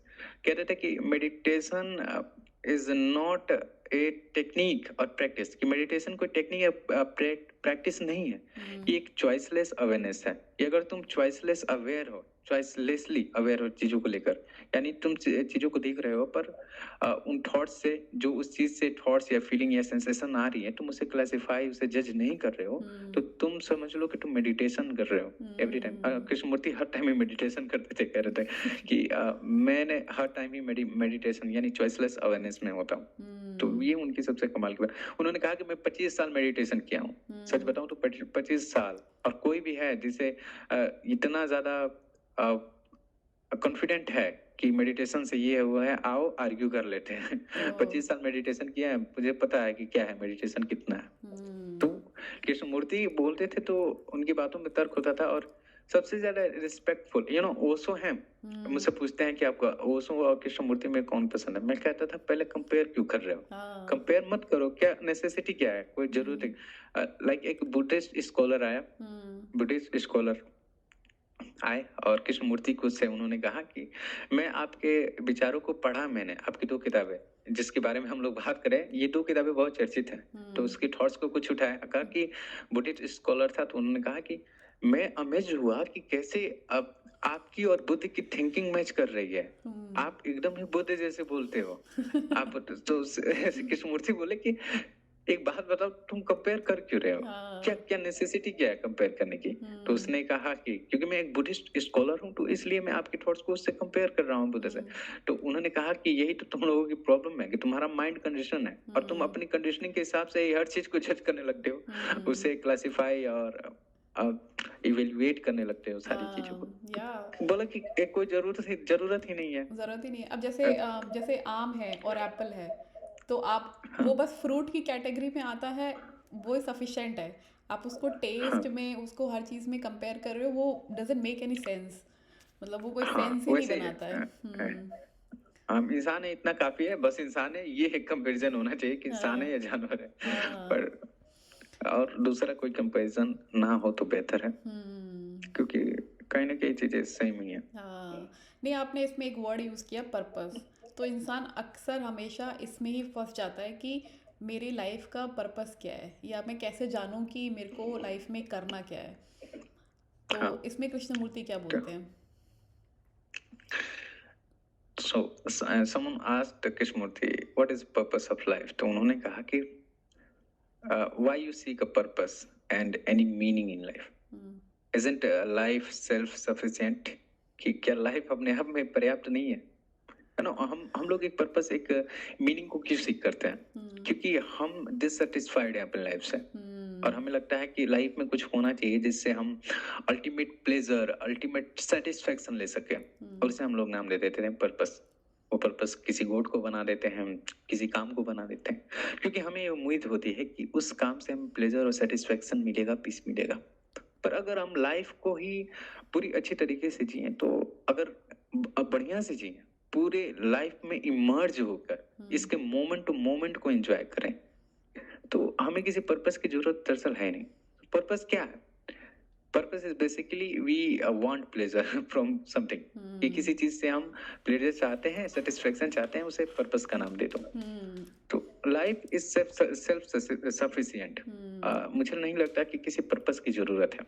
और गेट अवे होना अगर चाहते आप हैं, गेट अवे होना चाहते हैं। जैसे कि अभी मैं इंजीनियर हूँ, सॉफ्टवेयर इंजीनियर हूँ, और मैं अगर बोल रही हूँ कि हाँ, नहीं, मेरी लाइफ का पर्पस क्या है, यो मेरे पास ऑलरेडी पर्पस है कि I am software engineer working in a हाँ, कंपनी। बट अगर मैं फिर भी सोच रही हूँ कि नहीं और क्या पर्पस है, तो it means I am not happy at my place. भी मैं कहाँ पे हूँ, मतलब एक अगर डीप थॉट में दे तो। हाँ, और मैं एक चीज देखता हूँ, लोग किसी ने मुझसे पूछा था इस पे क्वेश्चन में कि आपका गोल क्या है, तो मैंने कह दिया था मैं एमलेस मिसाइल हूँ जिसे कुछ नहीं पता कि वो कहाँ जाके फटेगा। बस वो जा रहा है। अच्छा। तो मैं ठीक वैसे हूँ। कोई पूछता है ना, तो मैंने एक बोला भी था एग्जांपल लेके कि मैं जो हूँ, मुझे लगता है लाइफ, मैं हेराक्लिटस के एक स्टेटमेंट से बहुत ही ज्यादा प्रभावित हूँ। फिलोसोफर है, वो कहते थे life is constant change and flux, life in constant change and flux. कि जीवन जो है निरंतर प्रवाह और परिवर्तन में है। मैं उससे बहुत रिलेट करता हूँ। मुझे लगता है ना कि हमारी लाइफ जो है एक नदी की तरह है, और मैं जो हूँ उस नदी में तैर रही एक कागज की नाव हूँ। एक कागज की नाव आप नदी में डाल तो तैरता रहता है। कब तक? जब तक कि वो नाव पूरी तरीके से गल नहीं जाता। पानी के कांटेक्ट में आने से, प्रवाह में आने से धीरे धीरे वो नाव गलना स्टार्ट हो जाता है। एक टाइम आता है जब नाव वो पूरी तरह से गल जाता है और अनंत गहराई वाले नदी में समाहित हो जाता है। ठीक मुझे लगता है मैं कागज की नाव हूँ, जीवन के प्रवाह में बह रहा हूँ, धीरे धीरे गल रहा हूँ, मेरी उम्र बढ़ रही है। एक टाइम ऐसा आएगा कि मेरी उम्र इतना ज्यादा हो जाएगी कि इस प्रवाह को और झेलने की ताकत मुझ में नहीं रहेगी, और इस ब्रह्मांड की अनंत गहराई वाले प्रवाह में मैं गुम हो जाऊंगा। तो मुझे लगता है कि मेरा पर्पस एक ही है, मेरा गोल एक ही है कि जब तक मैं जिंदा हूँ, जब तक पूरी तरीके से गल नहीं जाता, तब तक इस प्रवाह में आने वाली हर घाट को मैं देखूं, ऑब्जर्व करूं, उसे महसूस करूं, यानी अपनी लाइफ को पूरी तरीके से एक्सपीरियंस करूं। और इसके अलावा मुझे नहीं लगता कि कोई गोल, कोई अदर मीनिंग की जरूरत है। Life is self sufficient. Wow wow, so thankful to you इतना अच्छा मैसेज देने के लिए। मेरे को इतना बहुत ही अच्छा फील हो रहा है अब जस्ट बाय लिसनिंग कि ये नाव वाला जो एग्जांपल दिया। तो हमें हो गया है कम 1 घंटा हो गया बात करते हुए। एक फाइनल क्वेश्चन, हाँ उसके बाद हम एंड करते हैं अपना पॉडकास्ट। बहुत सारे क्वेश्चन और आ रहे हैं मेरे दिमाग में, but we can take on second part. हाँ, क्योंकि होता है ना कि आप कन्वर्सेशन में आ रहे हैं तो एक बैग यहाँ पे फॉरगेटनेस ऑफ द टाइम आ जाता है। अकस्माती इसकी भी बात करते हैं, टाइम की भी। साइकोलॉजिकल टाइम की। हाँ। साइकोलॉजिकल, एक क्रोनोलॉजिकल टाइम होता है, मिनट, घंटा, दिन। कहते हैं कि टाइम इज दो फॉर्म में होता है, क्रोनोलॉजिकल जिसमें तुम डिवाइड कर सको, एक होता है साइकोलॉजिकल टाइम जहाँ thoughts, thoughts is the time, thoughts time है, विचार ही टाइम है, विचारों का मोमेंट टाइम है। कि एक विचार मूव हुआ, दूसरा आया। एक विचार जो पहले था उसके बाद दूसरा आया, तो जो पहले वाला विचार था वो पास्ट बन गया, और जो नया विचार आया वो हमारा प्रेजेंट, और जिसके बारे में सोच रहा है वो हमारा फ्यूचर बन गया।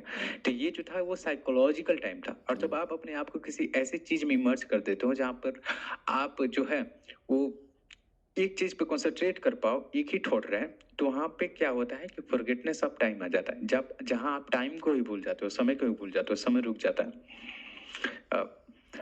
गाने भी बहुत सारे बनते हैं कि तुम्हें देखा तो लगा कि दुनिया से रुक सी गई है, बहुत बहुत वो सारी चीजें उसी की बात हो रही है कि जब किसी ऐसी चीज को तुम फुली ऑब्जर्व करते हो, जब तुम्हारा थॉट्स आकर उसी पे स्टक हो जाता है, तो तुम्हारे लिए टाइम एग्जिस्ट ही नहीं करता।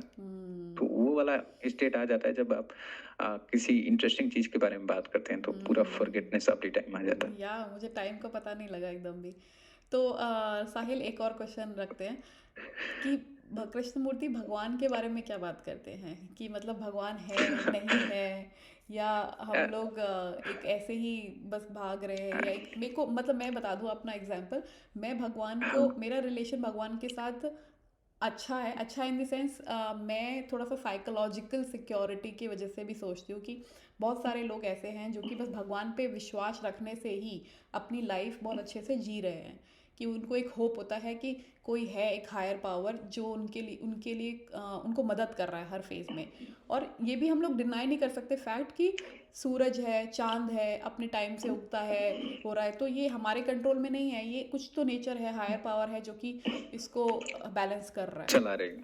हाँ, तो मतलब मेरा रिलेशन है, I am atheist, like I am sorry, I am atheist, मतलब I believe in God. But कहीं ना कहीं एक डाउट ज़रूर आता है, अक्सर आता है। अगर आप इन लोगों को सुनते हैं, एथीस्ट लोगों को सुनते हैं, उनकी जो डिबेट्स होते हैं उनको थोड़ा सा और समझने की कोशिश करते हैं, तो एक डाउट आता है। तो ये डाउट ही क्यों आ रहा है, और कृष्णमूर्ति इस पे क्या बोलते हैं? एक होता है थीस्ट यानी आस्तिक, दूसरा होता है एथीस्ट यानी नास्तिक। खैर गॉड को लेकर अलग है। हमारे इंडियन स्कूल ऑफ फिलोसफी में नास्तिक वो है जो कि भगवान पे भरोसा नहीं करता।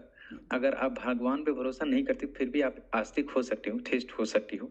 According to Indian schools of philosophy, बस आपको वेदों पे भरोसा करना होता है। अगर आप भगवान पे भरोसा करते हो, वेदों को भरोसा नहीं करते हो, वेदों को वैलिड सोर्स ऑफ नॉलेज नहीं मानते, तो आप एक एथिस्ट हो।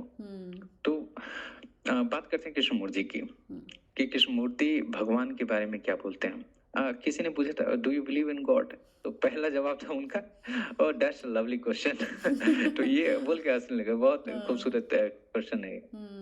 वो कहते हैं कि हु इज गॉड, भगवान क्या है? भगवान को हमने बनाया।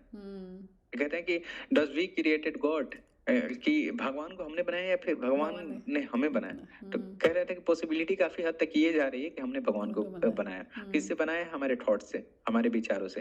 क्योंकि भगवान को जिस जिस भी कल्चर में भगवान की इमेजिनेशन की गई, ठीक अपने जैसा ही की गई, कि हमारे जैसा ही है, थोड़े से कपड़े कुछ अलग पहनाए गए, पर दरअसल अपने कल्चर के हिसाब से अगर हमारे कल्चर में बड़े बालों को ज्यादा प्रायोरिटी दी जाती है, खूबसूरती की निशानी मानी जाती है, तो हमारे गॉड्स के भी बाल बड़े ही कर दिए जाते हैं ताकि वो खूबसूरत दिखे। तो उन्होंने कहा कि दरअसल हम लोग, हमारे थॉट्स ने ही भगवान को बनाया, और वो कभी भी ना ही उन्होंने भगवान को डिनाई किया और ना ही भगवान को एक्सेप्ट किया। वो बीच मझधार में फंसे रहे। उसे कहा जाता है अज्ञेयवादी। मतलब जब तक मैं जान नहीं जाता, मैं ना ही उसे डिनाई करने वाला हूँ और ना ही उसे एक्सेप्ट करने वाला हूँ।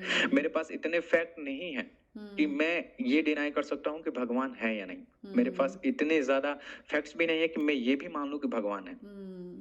तो लाइक मैं इसे एक एग्जांपल से कन्वे कर सकता हूँ कि एक चींटी जो होती है ना, उसके पास देखने की क्षमता नहीं होती है, जैसा कि आपको पता होगा कि वो सिर्फ स्मेल के जरिए ही अपनी लाइफ को व्यतीत करता है, कि फूड का स्मेल आया, खाने की तरफ दौड़ा, या फिर वो दूसरे एक फ्रेग्रेंस छोड़ते रहते हैं जिसकी वजह से वो कतार में चलते हैं। उनके लिए विजुअल जैसी कोई चीज नहीं है, वो देख नहीं सकते, उनकी आंखें नहीं होती है, सिर्फ स्मेल है। तो क्या इसका मतलब ये होगा कि इस दुनिया में कलर्स एग्जिस्ट नहीं कर रहे हैं?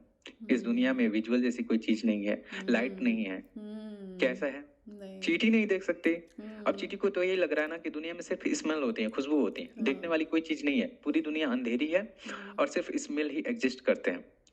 उसे ये नहीं पता कि इस दुनिया में वाकई प्रकाश भी है, इस दुनिया में कलर्स भी हैं। पर अब चींटी नहीं देख सकती, तो वो ये कंसिडर कर रही है कि इस दुनिया में जो है वो कलर्स नहीं है, लाइट नहीं है। ठीक ऐसे ही हमारी अभी जो है, मुझे लगता है कि हमारी इंद्रियां बहुत ज्यादा लिमिटेड है। हमारे कॉन्शियसनेस का स्टेट अभी वो नहीं है कि हम उस अल्टीमेट रियलिटी को महसूस कर सकें। तो इसका मतलब ये तो नहीं होता कि वो अल्टीमेट रियलिटी जो है वो एग्जिस्ट नहीं कर रही। जस्ट बिकॉज चींटी की वो लाइट को नहीं दे सकती, तो इसका मतलब ये नहीं हुआ कि लाइट नहीं है। तो अगर हमें गॉड का रियलाइजेशन नहीं हो रहा है, तो इसका मतलब ये तो नहीं है कि भगवान है नहीं। और दूसरे सबसे खूबसूरत चीज जो आपने ये कहा, साइकोलॉजिकल सिक्योरिटी, ये मुझे लगता है कि सबसे खूबसूरत चीजों में से एक है, और इससे मैंने फील किया था। बचपन से ही मेरा जो पास्ट, मेरा बचपन जो रहा है वो थोड़ा सा आम बच्चों से अलग रहा है। मैं 7 साल का था, मेरे पापा ने अपना मेंटल हेल्थ खो दिया, तो बहुत सी कॉम्प्लिकेशंस हुई मुझे शुरू से ही लेकर अब तक हुई।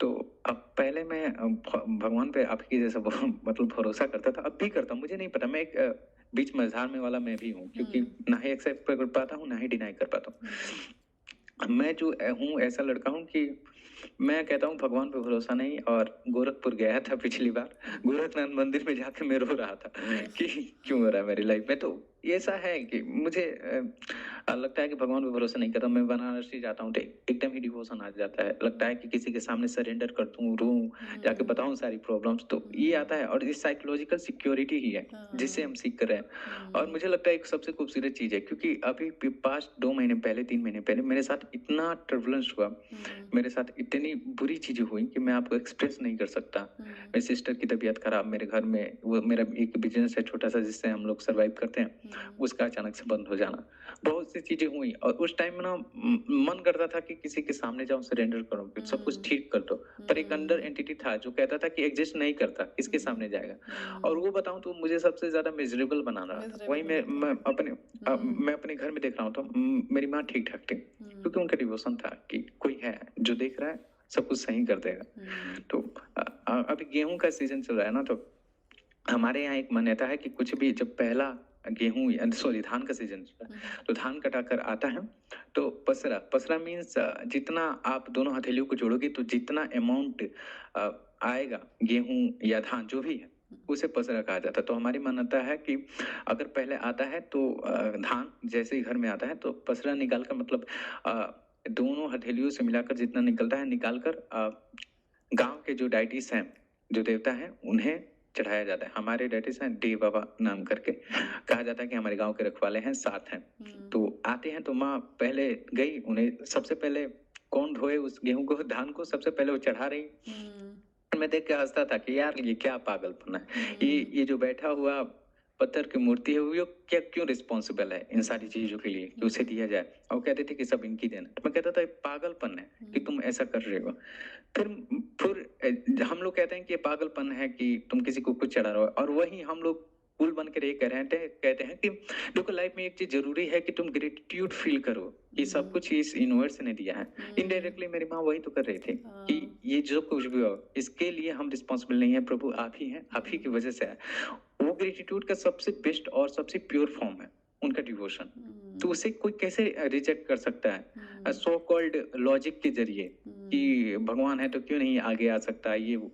मैं कहता हूँ कि ये लॉजिक के अलावा भी कुछ चीजें होती हैं, इमोशंस होता है, क्योंकि हम ह्यूमन जो है लॉजिक के अलावा किसी और चीज से ड्राइव होते हैं, वो है इमोशंस। क्योंकि हम पहले ऐसे जानवर थे जो झुंड में आ पाए।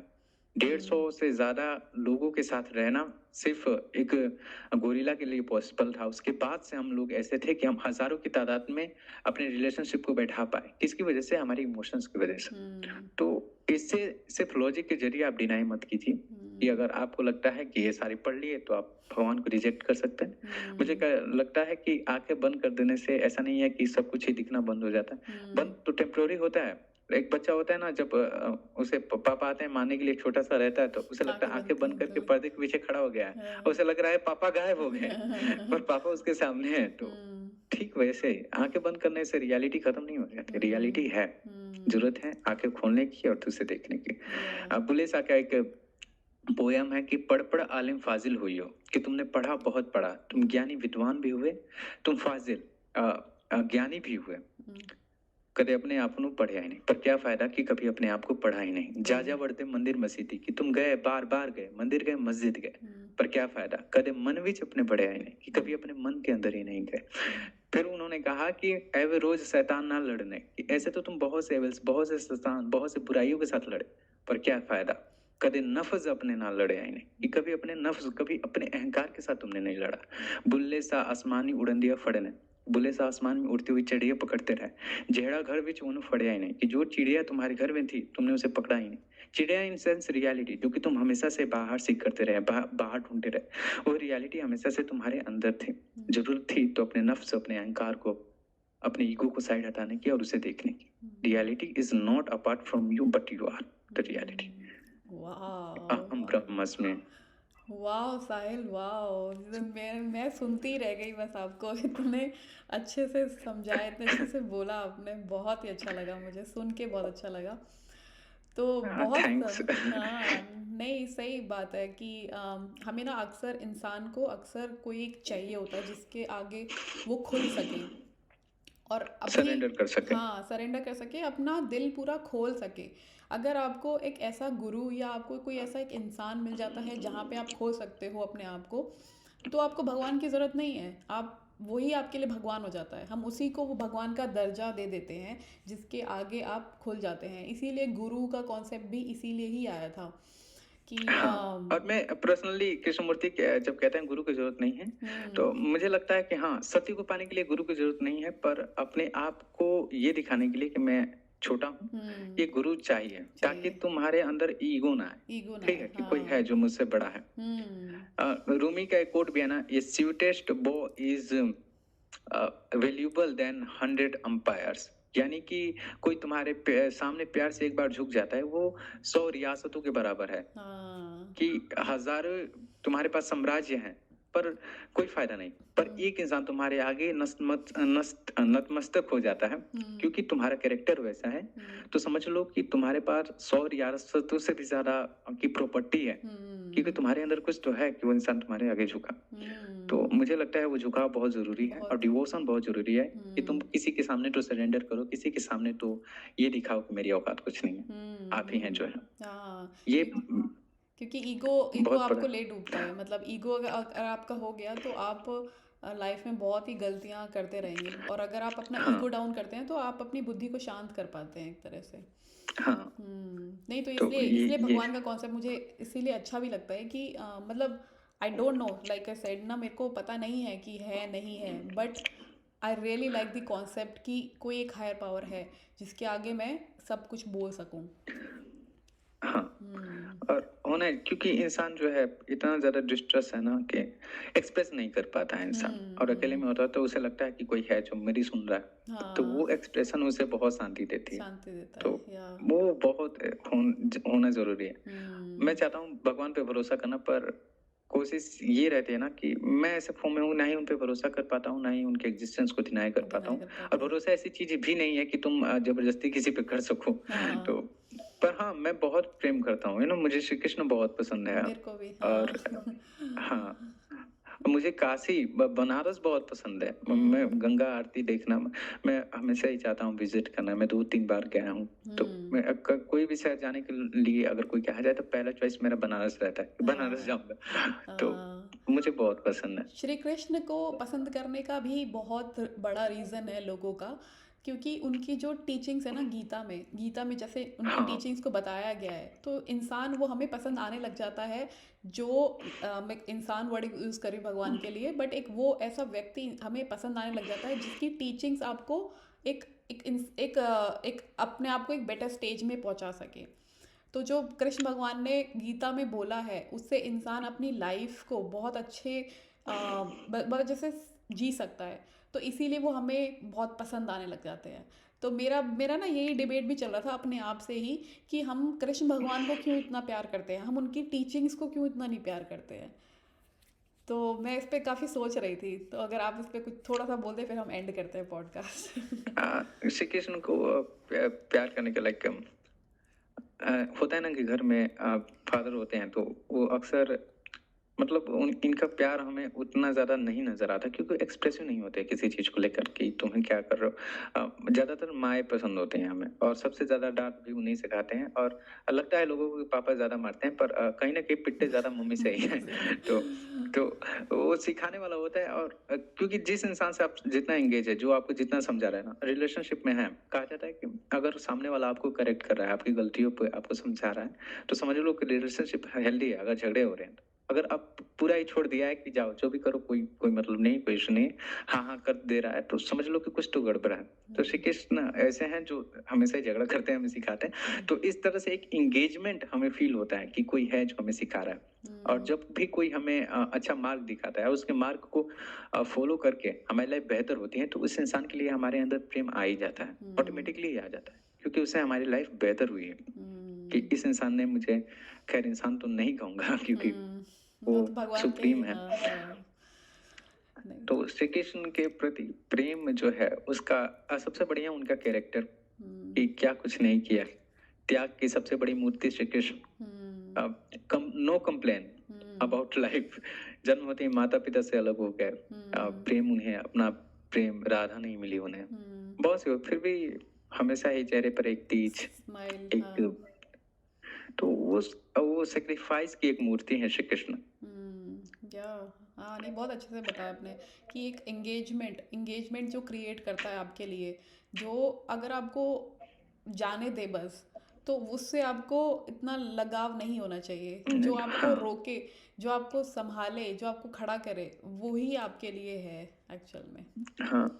अच्छा लगता है ना जब कोई आपका हाँ। प्रिय इंसान हो, आपके लिए डांटता है। कुछ गलतियां रिलेशनशिप में मुझे लगता है कि लोग इसलिए भी करते हैं, लाइक अगर आप हैं, आपकी शादी हो चुकी है, तो आपने एक बार नोटिस किया होगा कि कुछ गलतियां जानबूझकर आप भी करते हैं ताकि सामने वाला पार्टनर आपको रोके या टोके और बोले, क्योंकि आपका उसका अटेंशन चाहिए होता है। कभी कभी बिना बात के भी लड़ाई हो जाती है, कुछ मैटर नहीं होता है, बस एक इंसान मुंह फुला के बैठा है क्योंकि उसे अटेंशन चाहिए कि सामने वाला आए, कुछ बोले, मनाए। तो उससे थोड़ा सा लगाव फील होता है जब किसी ना किसी बहाने से हम इंगेज होते हैं। तो एक हेल्दी रिलेशनशिप की निशानी मुझे लगता है ना कि ये है जब आप थोड़े से नोक झोंक होते रहते हैं, क्योंकि वो रूठना मनाने वाला खेल चलता रहता है, तो बहुत ही बढ़िया सारी चीजें चलती हैं। या दैट्स तो सो ये ट्रू। सारी चीजें। हाँ नहीं, बहुत बहुत अच्छे से बोला आपने। चलिए साहिल जी, तो बहुत अच्छा लगा आपसे बात करके। मतलब हम तो बात काफ़ी कर सकते हैं, लेकिन टाइम की थोड़ी सी हाँ, टाइम के बाउंडेज है, क्रंच है। लिमिटेशन है। हाँ। 1 बज गए हैं। मेरी माँ भी पास वाले रूम में है और अक्सर मुझे बोला करती हैं, क्योंकि हम्म। अ, वो कहीं न कहीं डरी हुई हैं थोड़ा-सा, क्योंकि मेंटल हेल्थ प्रॉब्लम को उन्होंने शुरू से देखा है ओह और अच्छा। किसी ने उनके दिमाग में डाल दिया है कि ज़्यादा जगने से ये सारी प्रॉब्लम्स होती हैं। तो हमेशा टोकती रहते हैं कि सो जा भाई, सो जा बाबू। तो मैं हम्म। बोलता हूँ कि सो जाऊँगा मैं, रात को आकर चेक भी करते रहते हैं। सुबह डेली मैं सुनता हूँ कि क्यों हाँ, रात को इतना जागते हो? डेली मैं 2 बजे के आस-पास सोता हूँ। अच्छा। किसी न किसी से बात हो रहा है या फिर खुद से ही कुछ रिकॉर्ड कर रहा हूँ, तो ये सारी प्रोसेस चलती रहती है। हम्म। तो इसलिए अब टाइम भी 1 बज गया है और हाँ। ख़ासकर आपका एक चीज़ मुझे बहुत ही पसंद आया, हम्म। आपका सुनने का स्टाइल। कहा जाता है ना कि आपका कम्युनिकेशन स्किल इस बात पे डिपेंड नहीं करता कि आप कितना अच्छा बोलते हो, हम्म। बल्कि इस बात पे डिपेंड करता है कि आप कितना अच्छा सुनते हो। आपके हम्म। अंदर पेशेंस है, हम्म। ये सबसे खूबसूरत चीज़ मुझे लगी कि आपने मुझे मौका दिया बोलने का। और या इस कन्वर्सेशन के बाद हो सकता है मैं अपने आप को श्रेष्ठ महसूस करूँ कि मैं गया, लेक्चर दिया अच्छा खासा। हम्म। क्योंकि आपने मुझे सुना और मुझे हम्म। लगेगा आप किसी को सुनते हो ना, तो उसकी बकवास बातें भी उसकी नज़र में वैल्यूएबल हो जाती हैं कि ये इंसान मुझे केयरफुली सुना है। हम्म। तो हो सकता है मैंने कुछ वैल्यूएबल बोला है। तो हम्म। पहली चीज़ ये कि आप एक गुड लिसनर हैं। दूसरा दूसरा ये कि आप कॉम्प्लीमेंट बहुत अच्छा देती हैं हर हर चीज़ में। आप मुझे नहीं लगता है कि ये आपका नेचुरल है या फिर होता है, आर्टिफ़िशियल भी होता है कुछ टाइम बाद क्योंकि लोग दरअसल जब एंगेज होते हैं कन्वर्सेशन में तो बीच-बीच में करते हैं। पर जो भी हो, आर्टिफ़िशियल हो या फिर रियल, रियल जेन्युइन है। हो, आप रियल। आपका आपका फीडबैक, आपका कॉम्प्लीमेंट देना इंसान को आपसे ज़्यादा जुड़ाव महसूस करता है। साथ ही आपके चेहरे पे एक्साइटमेंट और एक डिफरेंट काइंड ऑफ ब्यूटी है, जो कि एक तेज टाइप का। और आई थिंक कि आप फ्यूचर में या फिर अभी भी एक बहुत अच्छी खासी बड़ी बहन या फिर एक बहुत ही डिवोटेड और बहुत ही खूबसूरत माँ बनेंगी, जो कि अपने बच्चों को क्लियर सुने या फिर एक ममता टाइप का फील हुआ आपके चेहरे पे, एक अलग ही डिवोशन, एक अलग ही टाइप का लव, जो कि बहुत बड़ी चीज़ होती है, किसी के लिए ये सब फ़ील होना। तो मुझे लग रहा है कि मेरी बड़ी बहन है, मैं उससे बातें कर रहा हूँ और वो सुन रही है मुझे कि ये छोटा-सा बच्चा है, बोलने दो इसे जो भी बोल रहा है, मैं सुन रही हूँ उसे। तो वैसा फ़ील हुआ और मुझे बहुत ही ज़्यादा एंगेजमेंट महसूस हुआ आपके साथ, जो थैंक कि यू सो बहुत बड़ी चीज़ होती है। थैंक यू सो मच साहिल, आपने मेरा दिन बना दिया ये सब बोल के। बट सीरियसली मैंने जितने भी जगह आपको कॉम्प्लीमेंट किया वो मेरे दिल से आया। आपने एक जगह देखा होगा कि I was like doing this, तो वो मेरे को बहुत ही हाँ, अच्छा एक्सप्लेनेशन लगा। और मैं ये कॉन्वर्जेशन आगे फिर से 2-3 बार मुझे लगता है कि मैं सुनूंगी इसे, बिकॉज इतनी ज़्यादा डीप इंसाइट आपने बताई है इसमें से। तो बहुत अच्छा लगा साहिल आपसे बात करके। मतलब मेरे पूरे गोज़ बम्प्स हो गए हैं बॉडी में। Thank you so much. और व्यूअर्स को भी मैं यही बोलना चाहूँगी कि इस कॉन्वर्जेशन को एक नहीं 2 बार सुनिएगा। Thank you so much for coming and doing this for us. Thank you so much, it हाँ। Means a lot to me. And thank you to you, आपको भी कि आपने तो वो भी बहुत बड़ी चीज़ होती है। And you know so mature, आप बहुत मैच्योर हैं, अच्छी खासी लाइफ जी रही हैं, लाइफ़स्टाइल है आपका। तो बहुत बड़ी ये चीज़ होती है किसी को सुनना। मुझे लगता है कि इंसान के अंदर बहुत कुछ दबा हुआ है, पर वो नहीं बोल पाता क्योंकि कोई सुनने वाला नहीं। आपके अंदर एक क्वालिटी है कि आप किसी को सुन सकती हैं। ये काइंडनेस का सबसे उच्च स्तर मुझे लगता है कि आप किसी को सुन सकें, यू नो। जनरली मेरे पास मैं थोड़ा-सा कन्वर्सेशन को थोड़ा बढ़ा रहा हूँ क्योंकि मुझे लगता है आवश्यकता है, क्योंकि शायद कोई इन्फ्लुएंस हो जाए इससे। इंस्टा पे मुझे ना क्वेश्चन्स आते हैं, बहुत से टूटे हुए लोगों के, नो। मेरा इमेज ऐसा बन चुका है ना, मेरा प्रोफाइल देखने के बाद आपको लगेगा कि अच्छा खासा ज्ञानी है। तो लोग आते हैं पूछने के लिए, तो हार्ट ब्रेक से रिलेटेड बहुत आते हैं लड़के-लड़कियाँ। और जब भी बताते हैं ना वो अपनी स्टोरी, तो इमोशनल फ़ील होता है उनके लिए, बुरा लगता है। और मैं उन्हें कोई सॉल्यूशन नहीं देता, मैं कोई सॉल्यूशन नहीं देता। केयरली इनको केयरफुली सुनता रहता हूँ और क्वेश्चन करता हूँ ताकि और एक्सप्रेस कर सकें। और एट द एंड जब वो जाते हैं ना, तो मुझसे एक फीडबैक देके जाते हैं कि साहिल भाई, आपसे बात करके मुझे बहुत अच्छा लगा। लग रहा है कि आधा गम खत्म हो गया आपसे बात करके। तो मुझे लगता है ना कि कोई आपसे ओपिनियन नहीं माँग रहा होता। अगर आप उसे सुन ले रहे हो ना उसकी प्रॉब्लम को, तो उसे सॉल्यूशन नहीं चाहिए। हम हमारे पास कोई भी प्रॉब्लम लेके आता है तो हम सॉल्यूशन ढूँढने की तरफ भागते हैं। पर दरअसल उसे सॉल्यूशन नहीं चाहिए होता है, उसे चाहिए होता है कोई सुनने वाला। तो अगर आप सिर्फ़ सुन लेते हैं तो ये सबसे बड़ा काइंडनेस की निशानी है जो कि आप में है। और होप कि आप इसे बनाए रखेंगी या अपनी एंटायर लाइफ़ तक, जो कि बहुत खूबसूरत बनाता है आपको। Okay, thank you. आप यहीं मिलते हैं